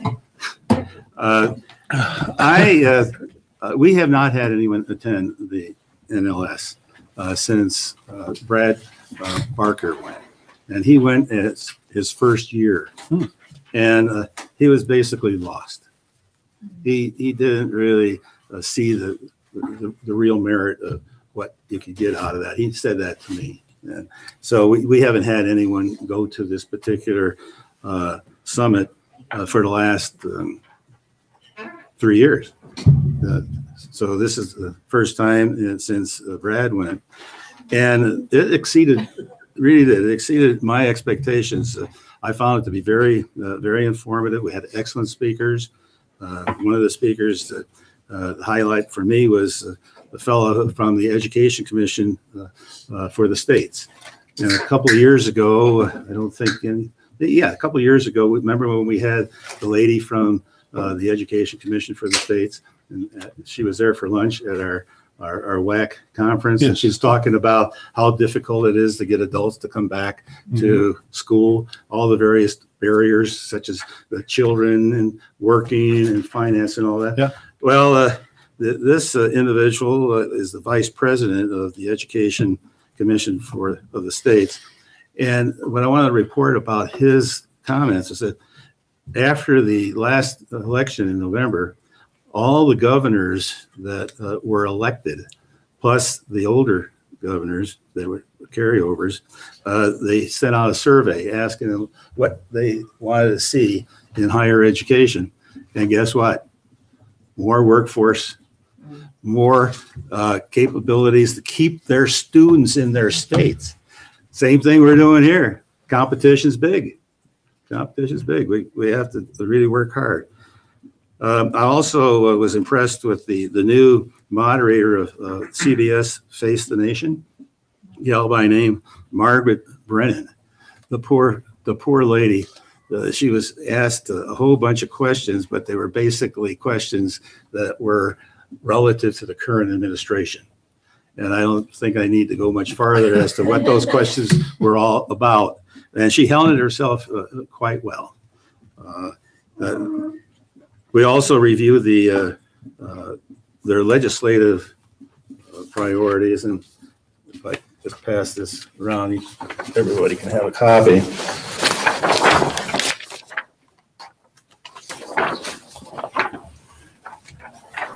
I was surprised to learn that the Higher Education Act, the last time when it was enacted, it was in 2008. It hasn't been reauthorized. Wow. It's just been going with continuing resolutions and things like that. So the reauthorization of the Higher Education Act is something that they're pushing hard. And then the strengthening of the Pell Grants, invest in education and workforce development, and reauthorizing of the Education Act, which I just pointed out. And then supporting the Dreamers. There's, I would say, almost 100% of people that I talked to there all said that individuals that are stuck because they happen to be children that were either born here or came here with their parents. Something needs to be done for those young people, and particularly looking for ways to provide higher education for them and help them in their financing.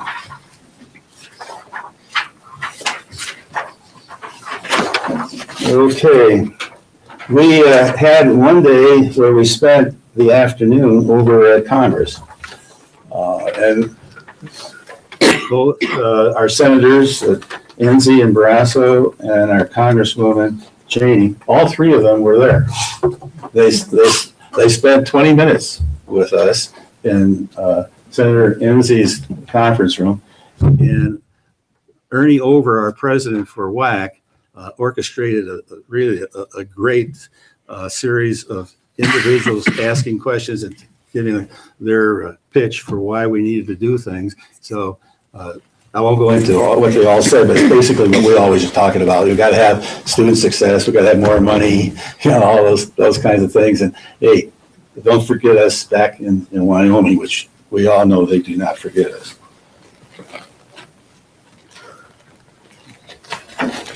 Okay, then I stumbled onto something that I thought would be very interesting for us to look at.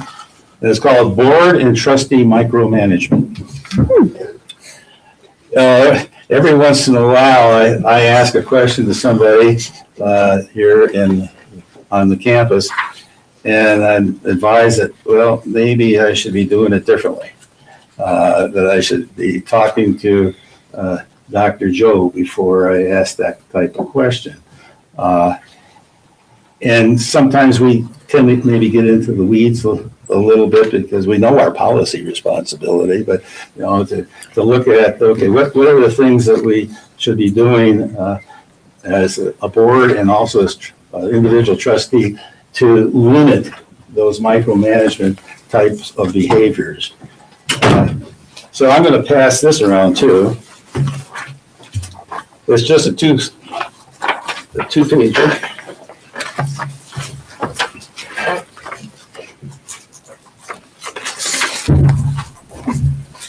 We don't need that $300 Isn't that amazing? Yeah.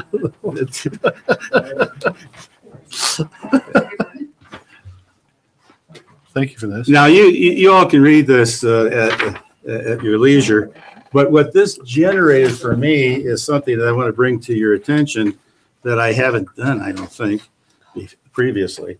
And that is that because of my concern about, and our concern about campus security and attending the campus security conference that we had last October in Riverton and visiting with our safety director, James Crosby, we have a resurrection recently of our safety committee. And James asked me if I'd like to serve on that committee. And I said, you betcha. However, I said to myself, after looking at this piece of paper here about micromanagement, I said, maybe I should have the board's approval before I sit on a committee like this. So kind of like your interest, Carol, in the students, and recently been appointed to be the student liaison for the board. I guess I'm asking for your appointment of me to the safety committee. This is an advisory safety committee. It is not a group of people that make management decisions or anything like that. And from time to time, I would give a report back. Does that make sense? Is that something you think? Okay. Yes. Don, is it a safety committee of this college? Yes. Okay. Yes, it's a health risk. It's like a risk management and safety. Safety is, we're not only dealing with the safety issues and reducing various types of accidents, but looking at care as part of this group of people. The residence director is on the safety committee. It's risk management and safety. I don't have the correct title. We're still getting going. I think this is our third meeting we have. I think we've had 3 meetings. So what I'm asking is that would you please give me the opportunity to serve as your representative on this committee? Do you want us to make a motion, or do you just want us to say that's fine? Well, if you appoint me and then it's approved by the board, I would be happy. I appoint Trustee Hicks to the safety committee. Advisory board. Chairman, trustees, so an important distinction, at least in my mind, just so you're aware. We will oftentimes, and I know this differs from where you were when you were under policy governance many moons ago, we will oftentimes engage you as individual trustees to be a participant in the process. At times that may very well be just, we'd like you to bring your perspective as a trustee there. But you come as an individual who's a trustee, not speaking for the board of trustees. To Trustee Erickson's point, when you are appointed by the board and you are appointed to a specific function, say like the student services search process, my interpretation is you are representing the board of trustees, not your individual. And so just an important designation. I don't want to say that we would never want to engage you as trustees and individual things as an individual where you are a trustee, but you're not speaking for the board in those cases. When there's something very specific like the academic master planning pathways, you've appointed Representative Salazar to be your liaison to that, representing the board of trustees. So just from my mind to see if we're at least on the same playing field, there are two different distinctions. and how you may participate in those types of activities. So depending on how you get to one of these things, may very well send a different message about the representation of the board. I'm not saying one's good or bad. I'm just saying that when the board formally appoints a trustee, our impression is you're representing the board versus where we have a trustee involved with something. You're a trustee, but you're really just representing yourself. Does that make sense? Okay. And to follow up on that, I see myself as representing the board. I would agree. So then do we need to vote on him being our representative? No. I appointed him, so. Okay. Trustees, I think you're And chairman. Carol represents us with the students. Yes, we all voted on that one. Yeah. Okay, I'm good with all that. I just wanted to understand. Yes, we know you question every aspect of everything that goes on. So very. On our behalf. Yes. So, very happy. has there been a vote? Is there a vote to? We don't have to vote. I'm appointed with the approval of the rest. Yeah. Okay.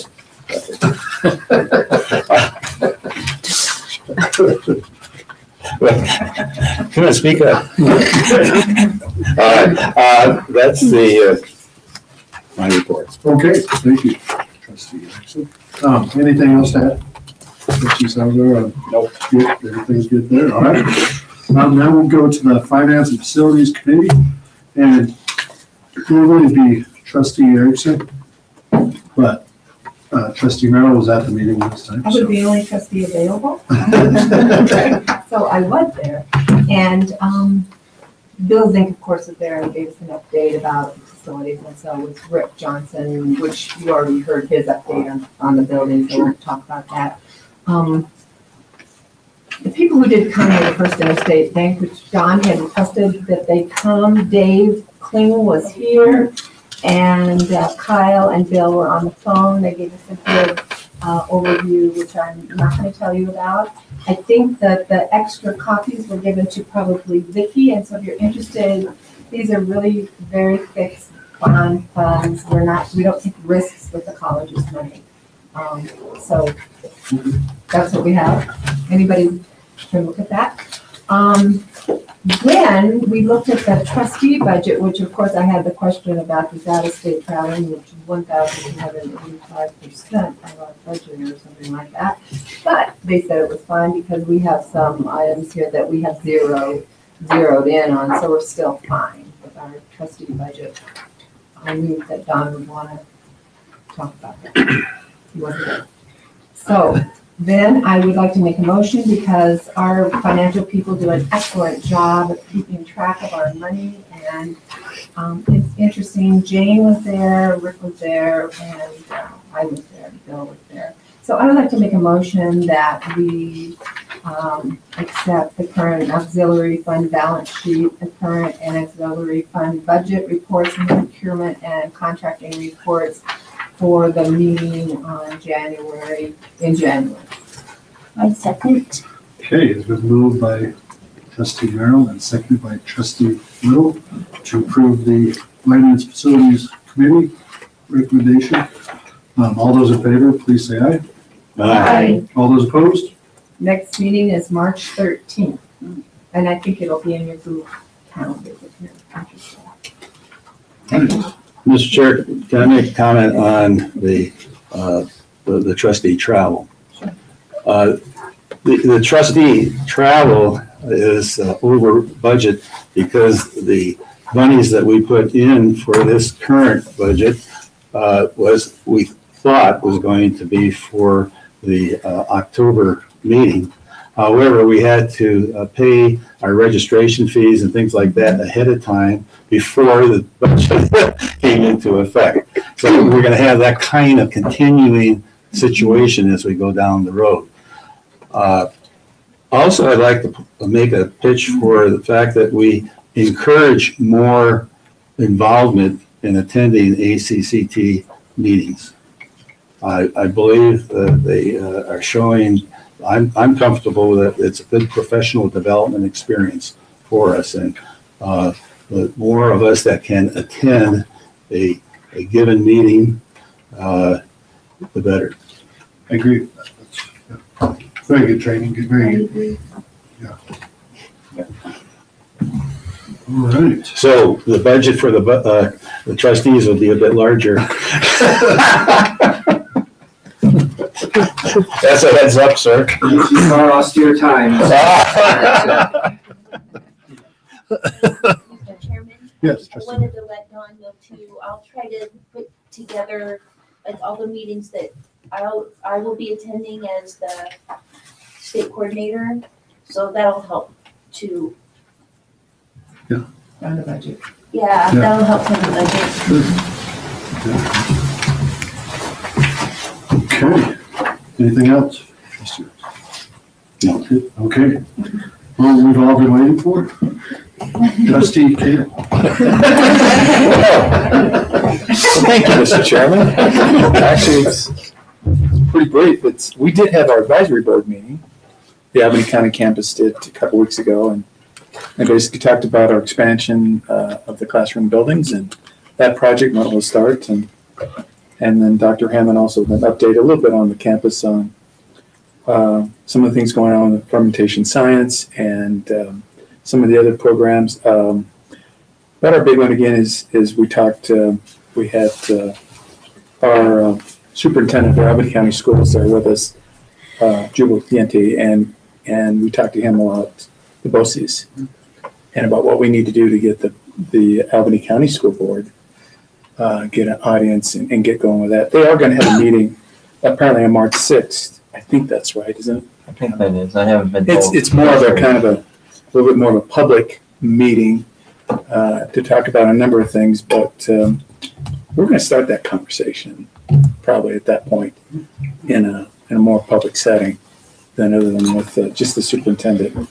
And so, and we had a chance to visit with the superintendent after our meeting to kind of go through a little bit of a campaign strategy of what we might do for really getting this information and getting a campaign in front of the school board of what this program can do and what the options are. So that's kind of what we've kind of been working on, and so that's my report for tonight. Okay. Mr. Chairman, Butch, is it possible to let us know when that BOCES meeting is in Laramie? Okay, can any of us go if we want to? I would think so. Yeah, I think it's. I believe so, yeah. Yeah, it's March 6th. I don't want to say it's just going to be BOCES. It's Okay. the board apparently has decided to do more of a public meeting for a number of topics, and so we thought we would use that, right? Not just this. So we thought we'd at least start the discussion a little bit and kind of more publicly get this information out to some. So it's BOCES and Yes. other things. Yeah. It's BOCES. Right.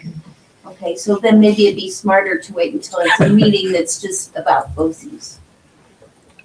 Or. Possibly, yeah. I guess we could probably give you a much better idea after that meeting if in Okay. fact we got some pretty strong Okay. feedback or not. I mean, we'll just, if we have to rethink our strategy, we'll rethink our strategy after that Okay. particular meeting. Okay, But it's not something that's gonna go away as far as right. we're concerned. Okay, So- then it might be wiser just to wait till after you come back to us and let us know what happened. Okay, Okay. We'll do that. because I'm interested, Okay. anyway, Gotcha. Yeah. done. Okay. Thank you, Trustee Cagle. Trustee Babcock. Just got a couple of things to talk about today. We changed our meeting time from Tuesday, Thursday, 12:30 to 1:20 to Wednesday evenings, 5 to 7 p.m. We thought that would kind of help us get a little bit more stuff done. We didn't think the 45-minute meeting time was really effective enough it just wasn't a good use of time. So starting tonight was our first meeting at this time, and we've been meeting every week for 2 hours. I think tonight's plan for the meeting was to focus on some goals we wanted to focus on for the rest of the semester. So I'll be able to tell you about that for our next meeting. We had a couple senators step down, so I accepted the vice president position, and Senator Derek Goldstein accepted the president position for student government. We're voting on our treasurer position tonight, so we'll know next meeting. We are, I think I talked about this last time, we're accepting applications for student organizations to request funding from the student activity fee. That process opened February 1st and will be going until March 1st. We've already had a couple people come in for contingency fund requests. We had Skills USA ask for $7,700 for state and regional competitions, and they were approved. We had the Natural Sciences Club come in and ask for $534 for startup funds, and they were approved. And then we have a couple other clubs coming up. The deadline's ending soon, so we'll know more about that later. We're having our blood drive on campus next Thursday, February 28th, from 10 a.m. to 1 p.m. in the College Community Lounge. It's for anyone interested in donating. They can sign up in the time slot online, or they can drop in during the event. So I think I wasn't sure if we got the bus that would be hanging out outside, but I know that we're definitely doing that in the student lounge. We're also presenting at a Coles class tomorrow. Friday, in hopes to increase interest in elections. We're trying to focus more on the election process this year because we don't have a whole lot of senators. And that's one of our goals, is to try to increase awareness on campus of what we are and what we do. I think that's about all I have to report on right now. Are there any questions? No. Okay, thank you. Thank you. Thank you. Congratulations. Yeah. Thank you. Yeah. Vice President. I'm very excited. That's very cool. So I think I'll be meeting with Judy A sometime soon. All right, new business. So this one is brought up from Wendy, I, and Joe talking, and it was on the officer terms. We didn't want to do a policy, but we were just kind of going over what we had discussed when Brad was chairman. He felt that it would be beneficial for the chairman, vice chairman to be a 2-year term as opposed to a 1-year term. And we were just trying to make sure everybody was on board for that same notion. We didn't want to do policy in case somebody's we elect somebody that's a chairman and nobody likes that person after the first year. Well, I think what you're talking about here is we'll have the election every year, but it's kind of assumed that the individual will be in that position for 2 years. Correct. Because there's a learning curve, and so it helps to look to the second year. Correct. And then also, right now, it's matching up with the foundation, and they have a president that's 2 years, so it kind of goes the same way. But we just kind of wanted to make sure everybody was still with that. It also including secretary.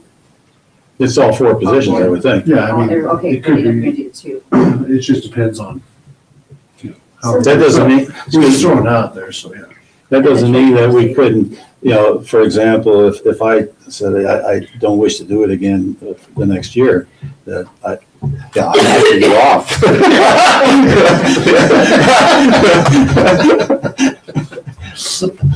Well, Mr. Chairman, I would be more in favor of a discussion that just saying why we wouldn't necessarily need to have elections every year. So just, we would have elections I think so. right after the elections to the board, so that would Look be. it up, I think we have Yeah, that. is that in policy? I think it's in policy, we have to have an election every year. Not in statute. It's not in It's not statute. in- Oh, is it I in think it's in statute? statute. For some reason, I'm thinking, But I agree with your idea. I think that's a good idea. And that's really all you need to know from us. Right, just like Right. an unsaid thing Right. for right now, that's how it move forward. All right. Something happened, Okay, so for now, just unsaid, so we understand that when we vote for our 4 officers, they're gonna be there 2 years. Correct. Okay. Most likely. Yeah. I mean, that doesn't mean we can't discharge one or the other. if we right, need right. to. If you feel it's a disaster, because I mean, at one point, it used to be 2 years. Impeach. How's that work, right? We don't know that. I don't remember it being 2 years before. I served 2 years, 2 years. but I was I don't know. elected both of those years. Both of those years. I believe the policy says, Mr. Chairman, they don't serve more than, the chairman doesn't serve more than 3 years. 1 to 3. In a row. I don't think I've ever seen that. Now, are you going to start that with this group of people? That's what, yeah. Yeah. Yeah. Unforeseen things happen though, and so I Correct, think it's correct, good yeah. to elect every. Right, and that's why we don't want to put the policy in 2 years. Because then Yeah. you're stuck with that. So maybe we, like the second year, we can just The first, vote to retain. the first. Could we do something like that? So right after the Elect general officers. election where we get I think elected, that's in statute. we could choose our officers. I don't And think then it the is. next I don't year after remember that, reading could we just have a statute. vote to We read that retain? all the time. But So I just, could be wrong. can we do it that easily? Right, I think so. I Could don't be. know. That's, Yeah, Mr. Chairman, I was just looking at statute, statute 2118-302, District Board General Foreign Organization Officers. That you're saying within 30 days after the election, establishing the community college district, which is kind of interesting, on or about December 1st. December 1st, each year thereafter, the board shall meet and organize by electing one of its members as president, one as treasurer, and one as secretary. Oh, okay. So by statute, you have to elect at least those 3 every year. That's my read on this. That could include just an election to retain. It does not prescribe the election approach or what you do. Yeah, correct? okay. Yeah. Okay. yeah, so we could retain that. Yeah. Yeah. All right. And that was it on there. Quicker internet. Any other questions? Great idea. Yeah, this is slow. There. Do we need that? So, Mr. Chair, I want to make a comment. These are getting pretty slow. For you folks that like fast stuff, I don't care. I could wait a minute for it to come, but. So you're suggesting we buy new? I'm not, I'm saying maybe we need to look into something. These are how I don't old. know. You look about 8 years old, 7 years old. Well, they're at least 6. Mr. Chairman, Trustee Erickson, you mentioned a comment earlier about the discrimination, and you've automatically assumed it's the device that is making the. I already indicated I can wait a minute. That's for her. She's the one that was slow. You can't wait a minute. You know, one of the things we said in our retreat, we got to have fun. Yes. Wasn't that? Oh, I'm sorry. It was for some of us. Decorum be damned, right? I have my backup one, Okay. just in case. Oh, just in case. There you This go. one's fast. All right, we will go to public comment. Is there any public comment? Public comment, okay. Mr. Chairman, Yes. I would like to make a motion that we move to executive session to discuss a personnel matter. Okay, is there a second? I'll second that motion. Okay. All those in favor, please say aye. Aye. Personnel matter. All those opposed? Okay, we are in executive session. Do you want to mention the next meeting date? March 20th, Wednesday, 2019 is the next meeting. We're just gonna take a break for a minute? Yeah. Yep. I thought I had it, okay. Yeah.